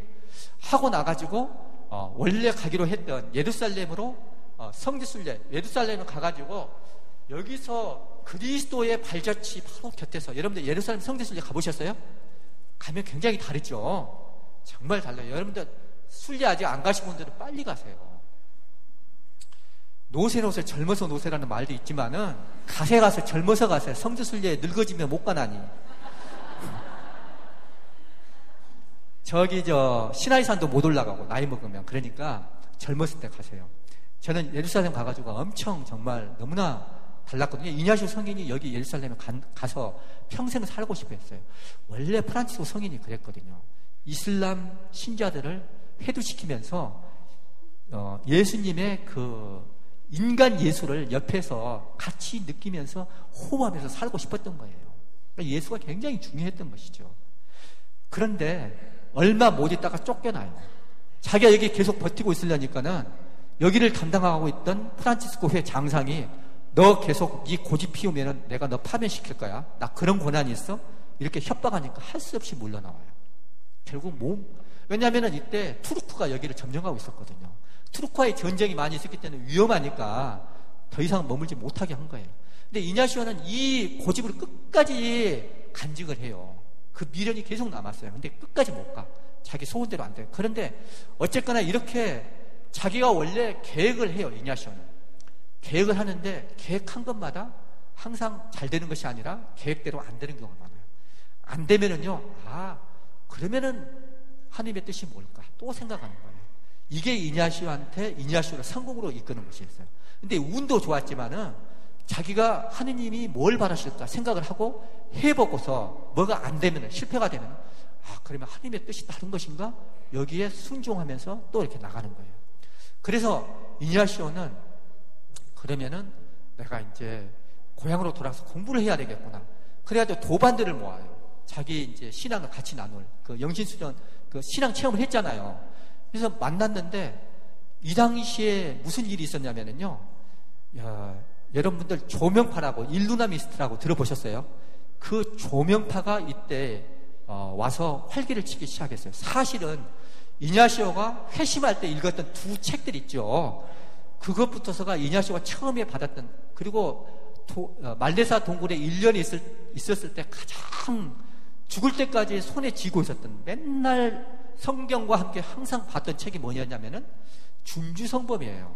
근데 이 준주성범이 아주 대표적인 근대 신심, 데보시오 모데르나라고 있어요.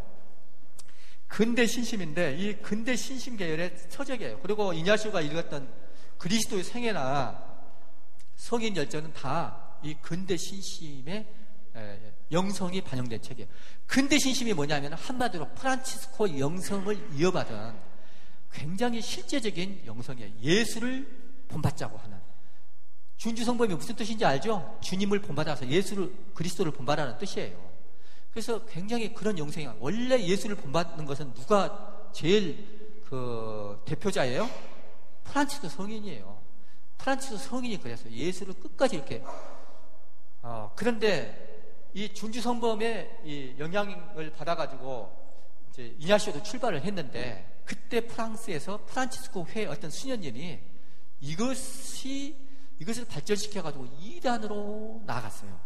그것이 왜 이단이 되냐면은 너무나 한쪽에 치우쳐서 하게 되는데 뭐냐면은 개인의 하느님과의 직접적인 소통, 이거를 강조한 거예요.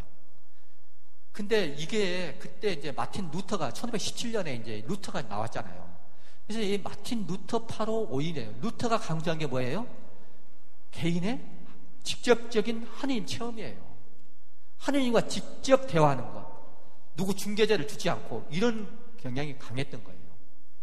근데 이냐시오가 와가지고 했던 것이 똑같아. 이 조명파하고 똑같아. 어떻게 보면 어떤 면에서 갔냐면 이냐시오도 하느님과의 직접적인 대화를 굉장히 강조하거든요. 여러분들 영신수련 하면 아시겠지만요, 영신수련 할 때 그 피정하는 사람이 하느님하고 직접 대화하도록 도와줄 뿐이지 이 피정 지도자라고 하는 사람이 거기에 간섭하면 안 돼요. 영향을 주려고 하면 안 돼. 오직 하느님과 그 사람이 대화를 하도록 서포트만 해줘야 돼요. 잘 도와주는 거예요. 경험자로서. 그 역할에 좋은 자로 끝나야 돼요. 그러니까 이냐시오 성인도 굉장히 이런 영성이 강했던 거예요. 그러니까 뭐라고 조명파로 오인을 받아요. 여러분들 프란치스코 교황, 여러분들 네이버 블로그에 가가지고 그걸 한번 쳐보세요. 그러면은 블로그에 제일 먼저 뜬 게 뭔지 아세요? 끈질기게 항상 윗자리로 계속해서 남는 그 블로그가 뭐냐면은 프란치스코 교황의 이중적인 행복, 이런 게 나와요. 이런 제목으로 나와가지고 그런 계통의 글이 굉장히 많아요. 개신교 쪽에서 많이 퍼뜨리는데 그게 뭐냐면은 일루미니스파라고, 조명파라고 이야기를 하는 거예요. 근데 사실 조금 거슬러 올라가면은요, 아까 이단이, 도미니코 때 이단이 생겼다고 그렇죠? 프란치스코 도미니코 때 이단이 나왔는데 그때 이단들이, 대표적인 이단이 뭐냐면은 장미의 이름이라고 하는 책 아시죠, 여러분들? 움베르토 에코가 쓴 그 장미의 이름에 잘 나와 있지만은 카타리파, 알비파, 이런 사람들이 이제 이단이 된 건데, 이런 사람들 영지주의적인 그런 계열을 갖고서 카톨릭 교회를, 사실 교회가 그때 욕 얻어먹을 만한 그런 상황이긴 했어요. 이 돈이 많아지고 권력이 많아지면 사람들이 좀 타락해요. 교회도 좀 그래가지고 사탄의 하수인으로, 그래서 적그리스도라고 그래요. 그리스도의 원수가 됐다고 하는 거예요. 카톨릭 교회가, 교황부터 시작을 해가지고. 그 전통이, 그 이단의 전통이 지금까지 명맥을 유지해가지고 가면은 그러고 있어요. 아시라고, 혹시 참고가 되라고. 그걸 보시면 여러분들 헷갈려 하지 마시라고. 헷갈릴 사람은 거의 없겠지만 혹시나 해서 제가 노파심의 말씀을 한번 드려본 거예요. 이게 조명파로 오인을 받아가지고요, 종교재판을 3번이나 봐라. 똑같이 이냐시오는 원래 충성심이 강한 사람이에요. 카톨릭 교회에 대해서도 그렇고, 그 뭐라 그럴까, 기존 질서에 대해서 기본적인 충성심이 있는 사람이에요. 원래 집안이 그렇잖아요. 그런데 이게 이단으로 몰려가지고 끝까지 이 사람을 괴롭혔어요. 그런데 이렇게 이단으로 몰려가지고 끝까지 괴롭혀도 이냐시오 성인은 고수를 했어요. 무엇을 고수한지 아세요? 그렇게 이것만 놔버리면 편할 텐데 안 놓고 끝까지 잡은 게 뭐였냐면은 하느님과의 직접적인 소통이에요. 그걸 방해하면 안 된다. 어떤 권위도 그걸 방해하면 안 된다. 그걸 도와줘야 된다. 이렇게 이야기를 하는 거예요. 그게 이냐시오 영성에서 굉장히 중요한 특징이에요. 그리고 두 번째가 뭐냐면은 내면의 움직임을 중요해요. 감정의 움직임을 가지고서 이게 선한 영으로부터 온 건지 성령으로부터 온 건지 아니면은 악한 영으로부터 사탄 또는 마귀로부터 오는 것인지 이 영의 식별을 하는 것이 굉장히 중요해요. 이게 이제 이냐시오 영성에서 중요한 것이죠. 근데 하여튼 이 1년간의 기간을 통해 가지고 내놓은 책이 이때 기초가 설립된 책이 이냐시오 영성에서 그렇게도 중요한 영신수련이에요. 영신수련이라고 하는 책이 여러분들 영신수련 받아보신 분 얼마나 되나 한번 손 좀 들어보세요. 거의 없죠. 별로 없네요. 영신수련은요 피정의 원조라니까요. 그리고 여기 우리 교구의 신부님들도 사제수품을 받기 전에 30일 피정이 아마 거의 의무일 거예요. 그래서 여러분들이 저는 적극 권하고 싶어요. 언젠가 시간이 되시면은 30일 피정 할 수는 없지요. 그걸 단축해가지고 8일 피정도 있고 또 이제 초기 단계에 맞는 그런 프로그램들이 많이 있어요. 근데 어쨌거나 그렇게 해가지고 이제 영신 수련이 시작됐는데 이 영신 수련은 4주간으로 구성되는데 꼭 7일간을 말하는 건 아니에요. 그 흐름은 여기서 다 말씀드리기는 어렵지만 한마디로 말하면은 어떻게 하면은 내가 예수님을 닮은 사람이 될 수 있을까? 그게 중요해요. 그래서 지금의 나를 우선 보게 하는 거예요. 제일 처음에 중요한 게 뭐냐면은 영신수련의 흐름에서 제가 이제 4주간이라는데 중요한 흐름만 말하면은 하느님이 나를 얼마나 사랑하시나 이 은혜를 아는 것, 그것이 가장 첫 번째 중요한 원리와 기초가 되는 거예요. 그래서 여러분들 그거 아세요? 제일 중요한 기본 진리가 뭔지 아세요? 하느님이 나를 얼마나 사랑하시나 그걸 아시는 거예요. 그래서 이 감사하는 것, 그런 것들을 이제 잘 알도록 이렇게 연습이 돼야 돼요. 영신 수련이라고 했는데 여기서는 수련이에요. 우리 육체의 건강을 위해서 달리기도 하고 걷기도 하고 수영도 하는 것처럼 정신적인 건강을 위해서 영혼의 건강을 위해서 연습을 해야 된다. 그게 바로 영신 수련이에요. Spiritual exercises, 이게 영어예요. 영적인 운동이라는 뜻이에요. 그것이 바로 이제 영신 수련인데 제일 첫 번째 흐름상 중요한 게 그런 거고, 두 번째는 뭐냐면은 네 죄를 알렸다 이거예요. 내 죄를 내가 얼마만큼 아는가, 이게 참 중요한 거거든요. 근데 그것은 하느님의 사랑과 연관시켜서 그 맥락 안에서 나의 죄를 아는 거예요. 내가 얼마나 사랑을 받았는데 그런데도 나는 얼마나 죄인인가, 내가 얼마나 자유롭지 못한가, 내가 얼마나 두려움에 휩싸여서 싸는가, 내 안에서 얼마나 부정적인 감정들이 들끓고 있는가, 이걸 내가 얼마나 제대로 처리를 못하고 있는가, 나의 한계와 문제들을 있는 것으로 보게 하는 거예요.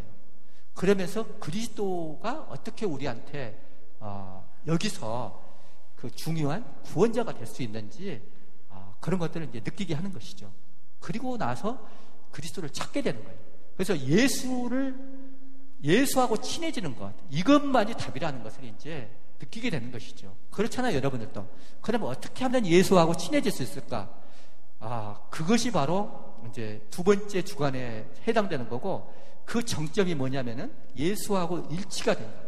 이제 예수하고 잘 사귀어가지고 예수하고 다 닮아지면은 예수가 진 십자가까지도 내가 질 수 있는 그 경지에 이르는 거예요. 예수가 죽을 수 있는 것처럼, 나를 위해서 사랑으로 죽을 수 있는 것처럼 나도 사랑의 화신이 되어가지고 남이 나를 상처 입혀도, 남이 나를 무시해도 그 사람을 이렇게 받아들일 수 있는 그런 경지까지 나아가는 거고, 그 다음에 이제 사랑을 얻기 위한 관상, 이런 거, 부활, 관상, 이걸로 이제 마무리가 돼요. 그리고 이제 되게 1시간 동안 기도를 하게 되고, 기도를 하고 난 다음에는 기도에도 상당히 이렇게 프로그램이 화해되어 있어요. 우리가 기도를 할 때 어떻게, 첫 단계는 어떻게 시작이 돼야 되고, 기도를 깊이 들어갈 때 어떻게 해야 되고, 그것이 나중에 예수하고 잘 깊이 있는 사귐이 될 수 있도록 어떻게 담화를 해야 되고, 그리고 기도가 다 끝난 다음에 성찰을 어떻게 해야 되는지, 그 기도를 자기 자신의 기도 경험으로부터서 배워나갈 수 있도록 예, 이렇게 이제 소개가 잘 되어 있어요. 그게 영신수련이라고 할 수가 있죠. 예, 그리고 나서 이제 이렇게 끝나고 나서 종교재판을 받으면서 이냐시오를 알게 됐어요. 공부를 해야 되겠다. 그래서 파리로 가요. 파리로 가가지고 거기서 동료들을 얻고 그 동료들을 영신수련 시켜가지고 처음으로 이제 그 초기 멤버들이 형성이 되고 그래가지고 이제 수도회가 출발이 로마로 와가지고 예루살렘을 가려고 그랬는데 전쟁 때문에 갈 수가 없어요. 배가 그냥 안 와버리는 거예요. 1년, 2년이 지나도 안 와버리는 거예요. 그래서 이거는 하느님이 원하시지 않는 거다.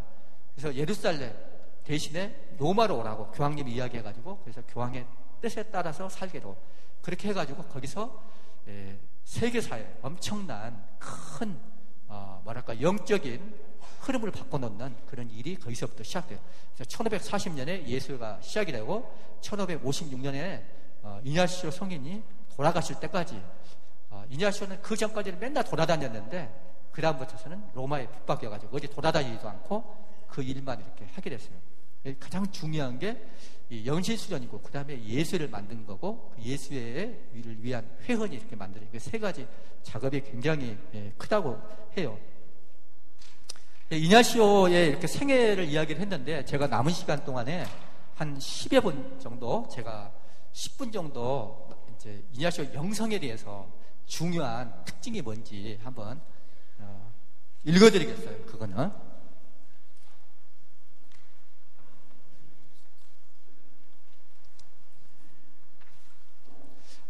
이냐시오는 말이죠. 자기 뜻대로 안 돼가지고 잘된 케이스예요. 자기가 이렇게 계획을 세워가지고 이렇게 해나가려고 그랬는데 꼭 막혀요. 막히면은 그러면 하느님의 뜻이 뭘까? 생각을 하는 거예요. 식별을 하고 거기에 또 이렇게 따라가고 가다가 또 막히면 그렇게 하면 하느님이 이끄시는 대로 아주 잘 된 거예요. 예를 들면 한 가지가 있어요.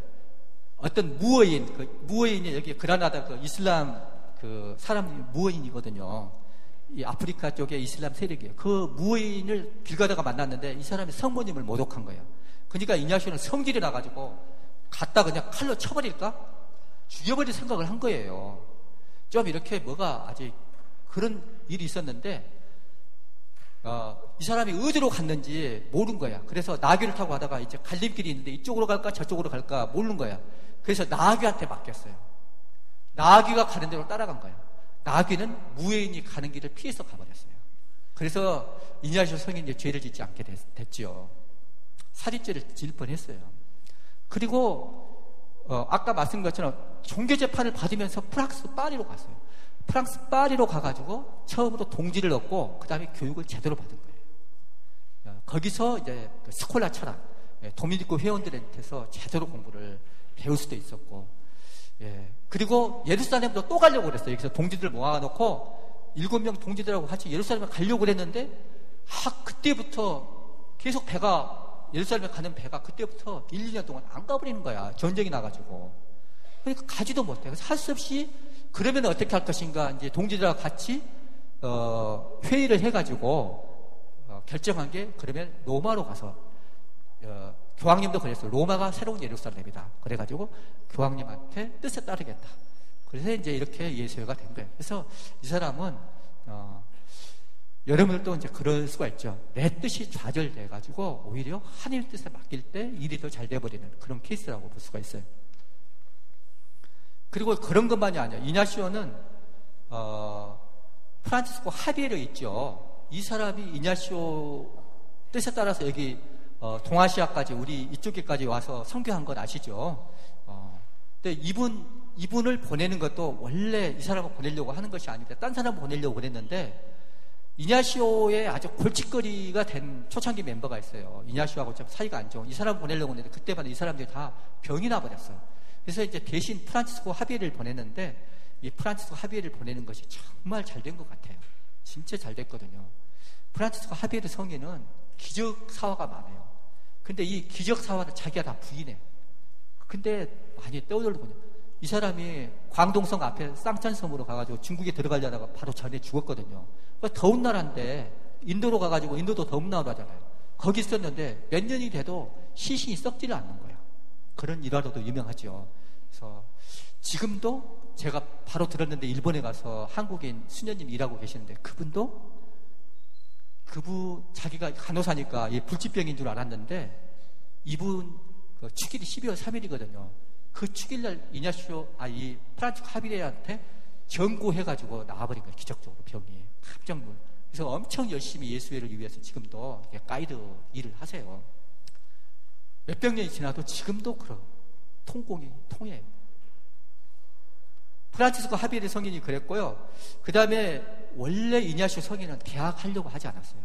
그런데 사람들이 요구해가지고 어떻게 하다 보니까 지금은 예수회 하면은 마치 이 대학 사도직이 그리고 맨날 공부 많이 하는 것이 예수의 특징인 것처럼 그렇게 돼버렸어요. 근데 이거는 다 자기가 원래 하려고 했던 것이 아니에요. 그리고 이냐시오 성인은 누구보다도 가장 가톨릭적인 성인이라고 해요. 가장 예수를 닮은 성인이라고 불리는 사람이 누군지 아시죠? 누구예요? 프란치스코 성인이세요. 가장 가톨릭적인 성인이라고 불리는 사람이 바로 로욜라의 이냐시오예요. 이냐시오가 시성될 때 그 교황님이 뭐라고 그랬냐면은 이 사람은 행정가로서 조직가로서도 탁월한 능력을 보였지만은 그런 것 때문에 시성하는 것이 아니고 신비가로서도 기도하는 사람으로서도 하느님 체험하는 사람으로서도 탁월했지만은 그런 것 때문에 시성하는 것도 아니고 시성의 이유를 뭐라고 그랬냐면은 온 우주를 다 품을 만큼 그만큼 관대한 영혼의 소유자였다. 관대함 때문이라고 그렇게 이야기를 해요. 근데 여러분 관대함이라고 하는 것이 가톨릭의 뜻이에요. 아세요? 가톨릭은 보편적이라는 뜻을 갖고 있죠. 근데 이 보편적인 뜻에서 파생된 중요한 뜻이 뭐냐면은 포용력이 큰 너그러움, 마음이 넓은 그런 뜻이에요. 다 품어버리는 거예요. 관대함 그런 뜻이에요. 예를 들면은 중세적인 것과 근대적인 것을 다 품어요. 신비적이면서도 굉장히 현실적이에요. 그 두 가지를 다 품어요. 어떻게 한 인간이 그렇게 서로 상반되어 보이는 것들을 다 품을 수 있을까 할 정도로 다 품어요. 굉장히 남성적이면서 굉장히 여성적이에요. 눈물도 잘 흘려요. 참, 저는 그게 마음에 들거든요. 여자보다도 더 눈물을 잘 흘려요. 제가 좀 그렇거든요. 제가 어려서부터 우리 누나가 셋이나 있었는데, 누나들이 내가 잘 운다고 영화관에 안 데리고 가요. 그러면 나는 막 안 운다고 해놓고, 지금도 생각나는데, 5분을 못 참다가 터져 나오는 소리가 너무 그냥 쩌렁쩌렁 울려가지고, 영화관에 저 뒤에 있는 사람도 다 쳐다보니까 좀 창피하죠. 근데 우리 이냐시오 성인이 이렇게 감성이 풍부한 사람이었어요. 저는 그게 참 마음에 들어요. 근데 또 한편으로는 굉장히 아까 말씀드렸죠. 이 생떼를 깎아내는 그렇게 독한 영혼의 소유자이기도 했어요. 두 가지 양면성을 다 갖고 있어요. 그래서 다시 한번 정리를 하자면은 이렇게 서로 근대적이면서 중세적인 것, 아주 세속적이면서 아주 세속적이면서도 아주 성스럽고 거룩한 이 두 가지 것들을 아주 역동적이면서도 아주 고요한 그런 것들을 같이 이렇게 품고 있거든요. 지금 프란치스코 교황이 예수회 온 거 아시죠, 여러분들? 그 프란치스코 교황은 아마도 이냐시오 영성을 가장 긍정적으로 잘 살아낸 사람이 아닌가 그렇게 생각이 들어요. 그래서 이냐시오 영성은 특징을 말하면 직접적이고 내면적인 체험을 강조하는 것이에요. 아까 말씀드렸죠? 하느님과의 직접적인 체험으로 초대를 해요, 우리한테. 그게 아주 중요한 특징이고, 또 하나는 뭐냐면은 그리스도와의 내면적인 인격적인 만남이 굉장히 중요해요. 그래서 인격적인 만남. 이 만남은 뭐냐면 역사에 있었던 예수와의 만남이 아니에요. 지금 이 자리에서 예수를 만나는 거예요. 여러분들 지금 이 자리에서 예수를 만납니까? 그게 굉장히 중요해요. 지금 현재 여기에서 만나는 거. 지금도 수고하고, 지금도 순환하고, 고통당하고, 가난하고, 겸손한 그 예수를 내 안에서 만나는 거예요. 그리고 이것은 말이죠, 지금 여기에 대해서 굉장히 현실성을 강조하거든요. 그 강조하면서 굉장히 나 자신만이 갖고 있는 고유한 특성, 인격적인 특성, 누구도 반복되지 않는 나만의 특성을 굉장히 강조해요. 그래서 영신 수련은요, 그 피정을 시켜서 떼가지로 같이 시키질 않아요. 1대1로 해요. 1대1. 사람이 다 다르거든요. 내면이 다 다르거든요. 거기에 맞춰서 이렇게 하는 거예요.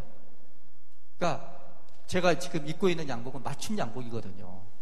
이 신발도 맞춤 신발인데 이 맞춤 신발을 신어보니까 제가 지금 신발이 이게 발폭이 좀 넓어요. 그래서 굉장히 피곤했는데 피곤한 줄을 모르겠더라고요. 아, 이런 것이 참, 그러니까 기성화 그런 것이 아니에요. 딱 기성 제품 규격에 맞춰가지고 똑같이 피정을 시키고 이런 거 아니거든요. 개인의 특성을 굉장히 고려하고 그리고 각 문화권의 특성을 굉장히 고려해요. 그래서 여러분들이 잘 아시는 게 뭐냐면은 중국에 와서 토착화 신학을 한 거예요. 그걸 적응주의 선교 전략이라고 그러는데요. 예수 회원이 마테오 리치랄지 아담 씨알이 와가지고 중국 특성에 맞는 그런 선교를 한 거예요. 그때 당시에서는 굉장히 파격적이고 굉장히 혁명적인 거예요. 이 파격성과 혁명성은 지금 교황님이 많이 보여주지만은 그거는 다른 데서 나온 것이 아니라 그 사람만이 갖고 있는 고유한 특성, 인격성을 중요하게 생각하기 때문에 그러는 것이에요. 그래서 이냐시오 영성은 그런 게 굉장히 강하고, 그리고 뭐냐면은 또 하나는 뭐냐면은 그 현세에 대해서, 인간의 본성에 대해서, 자유의지에 대해서 굉장히 긍정적이에요. 이게 중세적인 거라고 차이가 나는 거예요. 상당히 근대적이죠. 인간의 욕망에 대해서 상당히 긍정적이에요. 그래서 이제 이런 것들이 이제 이냐시오 영성에서 어떻게 결합을 해나, 하느님이 1차적으로 중요하면서도 인간의 본성, 자유의지, 욕망 이런 것들을 전폭적으로 긍정을 해요. 그러니까 좀 야심이 굉장히 센 사람이에요. 그냥 소극적으로 사람을 그렇게 하는 게 아니에요. 완전히 믿고 맡겨요. 우리 예수의 신부들이 있잖아요. 자유권이 가장 많이 줘. 스토웨 중에서 예수의만큼 자유권을 많이 준 스토웨가 없어요. 그 영성이 이제 그 특징이 그런 건데요. 예를 들어서 공부를 하되 어떤 학자가 프란치스코 회원이면은, 도미니코 회원이면은 그 학풍이 뭔지 짐작을 할 수가 있어요. 예수 회원은 알 수가 없어. 자기 특성에 맞게 나가버리니까. 그래서 예수 회원은 정치적으로도 극좌에서 극우까지 다 포진이 되어 있어요. 다 품어버리는 겁니다. 카톨릭적인 것은요, 이쪽이다 저쪽이다 따지질 않아요. 하느님한테 인간 구원에 도움이 되면 다 받아들이는 거거든요. 여러분들도 신앙이 그래야 돼요. 지금 우리 사회가 상당히 좀 혼란스러워요. 영성적으로도 혼란스럽고 특히 정치적인 문제에 있어서 굉장히 헷갈리고, 이 정치하고 종교가 어떻게 결합이 돼야 되는지 상당히 헷갈려하고 있는데요. 이냐시오 영성은 사회정의를 굉장히 강조해요. 초창기부터 그랬어요. 그래서 굉장히 어떻게 보면 좌파적인 그런 특성이 굉장히 강하다고 볼 수가 있거든요. 그런데 말이죠, 그렇게 되면 어떻게 되냐면은 그 당시에 그 기득권 세력에 대해서 탄압을 받을 수밖에 없어요. 박해를 받고. 이냐시오 성인도 좀 그런 케이스였어요. 예수에도 그래서 승인을 못 받았어요. 얼마나 파격적이었냐면은 수도복도 안 입겠대. 그리고 성무일 때도 같이 영하지 않겠대.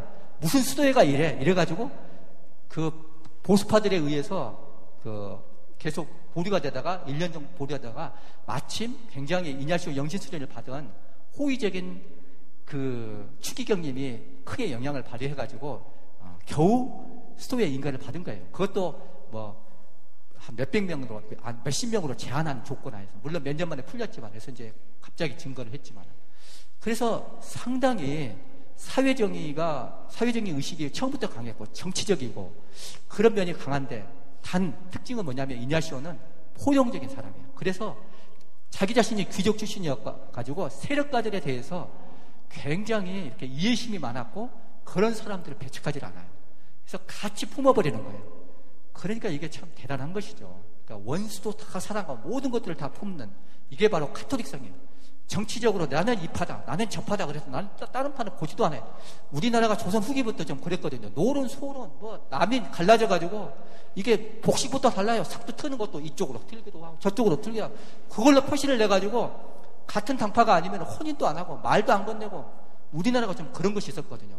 나는 우리 카톨릭 신앙이 서로의 의견이 다른 반대되는 사람들을 얼마만큼 하나님 사랑으로 품어줄 수가 있는가, 이게 굉장히 중요하다고 보고, 이냐시오 영성의 그 관대함 이런 것들이 중요한, 그래서 우리한테 중요한 거라고 생각을 해요. 근데 이제 우리들 자신은 특히 그 재물이랄지 권력에 휘둘리면 안 된다. 이게 이제 예수를 닮아야 하는 이냐시오의 그 정향성이 굉장히 강하기 때문에 그래서 가난한 사람들에 대한 우선적인 선택의식이 아주 강한 거죠. 그 이냐시오는 상당히 이냐시오 영성은 잘못될 수가 있어요. 잘못되면은 지성을 도구화하는 굉장히 실용주의가 강하기 때문에 피상적인 공리주의, 표면적인 절충주의에 빠져버릴 수가 있어요. 그러나 긍정적으로 이거를 잘 살리면은 지금 이곳의 실제 상황에 맞게 적응할 수 있도록 하는데 아주 좋은 그런 영성이라고 볼 수가 있어요. 그리고 아까 말한 것처럼 지성과 의지, 이론과 실천 이런 것들을 역동적으로 잘 종합을 해요. 그래서 이냐시오 영성을 그 대표하는 표가 뭐냐면은 활동 중의 관상이라는 말이 있어요. 그리고 모든 것 안에서 하느님을 뵙는다 이런 말이 있어요. 이것은 무슨 말이냐면은 그리고 세속적인 신비주의, 세속적인 것하고 신비주의가 안 어울리죠. 근데 세속적인 신비주의를 하는 거예요. 이 세상 안에 와 계신 하느님의 신비를 보는 거예요. 이게 굉장히 이제 강한 거죠. 프란치스코의 영향을 많이 받았다고도 볼 수가 있어요. 근데 그보다 훨씬 더 나아가요. 프란치스코 회원들은 신자들 테두리 안에서 사목을 많이 하는 경향이 있어요. 그래도 밖으로 나가긴 했어도 이냐시오는 훨씬 더 나가요. 그래서 이제 그 유명한 말이 있는데요. 이 말로만 하면서 끝나면 이 말만 여러분들 마음에 남을지 모르겠어요. 재밌는 말인데 베네딕토는 산골을 좋아했다. 베네딕토 수도에는 저기 험준한 산 중에 있어. 산 중에 봉쇄적인. 근데 프란치스코는 타우를 좋아했다. 소도시를 좋아했다. 이냐시오는 대도시를 좋아했다. 대도시의 영성이 상당히 좀 이렇게 역동적이고 활동적인 그런 것이 있고, 또 이제 유명한 그 농담이 하나 있는데요. 그 농담은 유명한, 여러분 들어보신 분 계실 거예요. 이렇게 또 꼭 이맘때 이런 성당에서 베네딕토 회원하고 프란치스코 회원하고 예수 회원이 함께 무슨 전례를 같이 하고 있었대요. 그런데 갑자기 불이 나가버린 거예요. 불이 나갔는데 새 수도 회원들의 반응이 어떻게 달랐냐? 베네딕토 회원은 그 자리에 그대로 남아서 불이 꺼지든 말든 그레고리안 찬트를 외우는 거예요. 그게 베네딕토의 영성을 아주 잘 보여주죠. 그 다음에 프란치스코 회원들은 밖으로 나갔어. 어디로 갔나 봤더니는 저 밖으로 나가가지고 밤하늘의 별을 바라보면서 하느님을 찬미하는 거야. 그게 어떤 프란치스코의 영성을 이렇게 잘 보여주는 거였는데, 이놈의 예수 회원들은 안에도 없고 밖에도 없어. 안 보여. 보이지가 않아. 근데 뭐 하고 있었나? 근데 나중에 불이 탁 켜지면서 보니까 옷을 툴툴 탁탁 털면서 먼지를 털면서 내려오는 거야. 뭘 하는 거예요? 하느님의 지금 필요한 일은 가서 어디가 잘못된다 찾아가지고 그 실제적인 해결을 하는 거예요. 이게 어떤 그 예수의 그 현실과 하느님의 일을 결합시키는, 극단적으로 결합시키는 그런 영성을 실제성, 실용주의성을 이제 강조한 거라고 볼 수가 있죠. 네, 제가 조금 숨가쁘게 이렇게 이야기를 했는데, 사실 예수의 특성은 활동 중의 관상인데, 활동 중의 관상은 두 가지가 의미가 있어요. 뭐냐면은 활동 가운데서 내가 지금 이렇게 만나는 현실 세속 안에서 그리스도를 만나는, 하느님을 만나는 것도 있지만은 그 이전에 뭐냐면은요, 활동하다가 중간에 딱 활동을 끊고 관상만 하는, 기도만 하는 그런, 원래 베네딕토 회원이 가지고 있던 기도하고 일하다가 끊고 기도만 하는, 하느님만을 바라보는, 그것이 잘 됐을 때 그 다음에 활동하는 가운데에 있어서도 그때 하느님을 위해서, 하느님이 원하시는 인간 영혼의 구원을 위해서 그것이 기도가 되는, 활동이 기도가 되고 관상이 되는 그런 경지까지 나아갈 수 있는 것이겠죠. 지금 현대적인 상황에서는요, 첫 번째 베네딕토적인 그런 개념의 활동 중의 관상, 일하다가 잠시 끊고 막간의 시계를 갖는 것. 너무 바빠, 현대인들은. 너무 빨리 변해. 이러지 말고 좀 한가한 시간, 아무것도 안 하는 시간, 멍한 시간, 그런 시간을 갖는 것이 굉장히 더 필요한 것인지도 모르겠다는 생각이 들어요. 제가 두서없이 여러분들 이렇게 이야기를 많이 했는데, 우리 카톨릭 교회는 정말로 그 영적인 보화들이 너무너무 풍부합니다. 제가 이냐시오에 대해서 여러분들한테 전해드리는 거는요, 정말 세 발의 피도 안 돼요. 어떻게 그 얘기 풍부한 것을 제가 이 짧은 혀로 이 머리도 얼마나 제가 잘 저도 고심을 했어요. 어떻게 해서든지 조금이라도 이 짧은 시간에 잘 전해드리려고 고심한 흔적이 좀 보이죠. 그런 열정이 원래 그 이냐시오적인 특성이기도 해요. 근데 그렇게 해도 다 못할 거예요. 이 못한 것을 하느님이 채워주시는 것이 또 이냐시오 생애에서 우리가 보는 것들이죠. 여러분들 끝맺으면서 우리 카톨릭 교회 안에 무궁무진한 그 보화들을 놓치지 말고 우리가 마음껏 누리자, 마음껏 향유했으면 좋겠다. 그래서 정말로 행복한 인간들, 그리고 다른 내 주위를 행복하게 해줄 수 있는 그런 여러분들의 삶이 지금부터서 훨씬 힘차게 우리 하느님의 은총으로 펼쳐지기를 빕니다. 예, 그렇게 비는 마음으로 마치게 하겠습니다. 모든 것 우리 하느님께 영광을 드리면서 영광송으로 마치겠습니다. 영광이 성부와 성자와 성령께, 성부와 성자와 성령의 이름으로 아멘.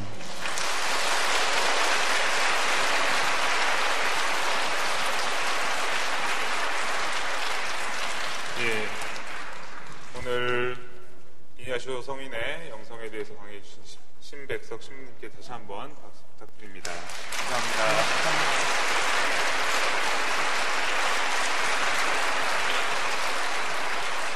예, 주임 신부님께서 지금 예비자 찰거 중이시라서 못 올라오셨고요. 사순기간 동안 이렇게 수도의 영성에 대해서 저희 교회 안에 소중한 보화인 수도의 영성에 대해서 많이 사순특강을 참석해주신 신자여러분들께 감사드리고요. 오늘로써 이제 사순특강을 다 마무리하게 됐습니다. 그리고 이제 배우신 것들, 들으신 것들을 이제 각자의 삶에서 이제 체화시켜야 되는 것이 남은 것 같습니다. 그래서 사순특강 들으시느라고 신자 여러분들도 수고하셨고, 그리고 그 전진교리로서 받으시는 전진 준비하시는 분들께서는 이제 아까 주임님께서 말씀하신 것처럼 마지막 그 예절 연습 및 종합교리가 한 번 더 남았습니다. 그리고 빠지지 마시고 그날 뵙겠습니다. 늦은 시간까지 그 강의 들으시느라고 수고하셨고요. 편안하게 돌아가시기를 기도하겠습니다. 감사합니다.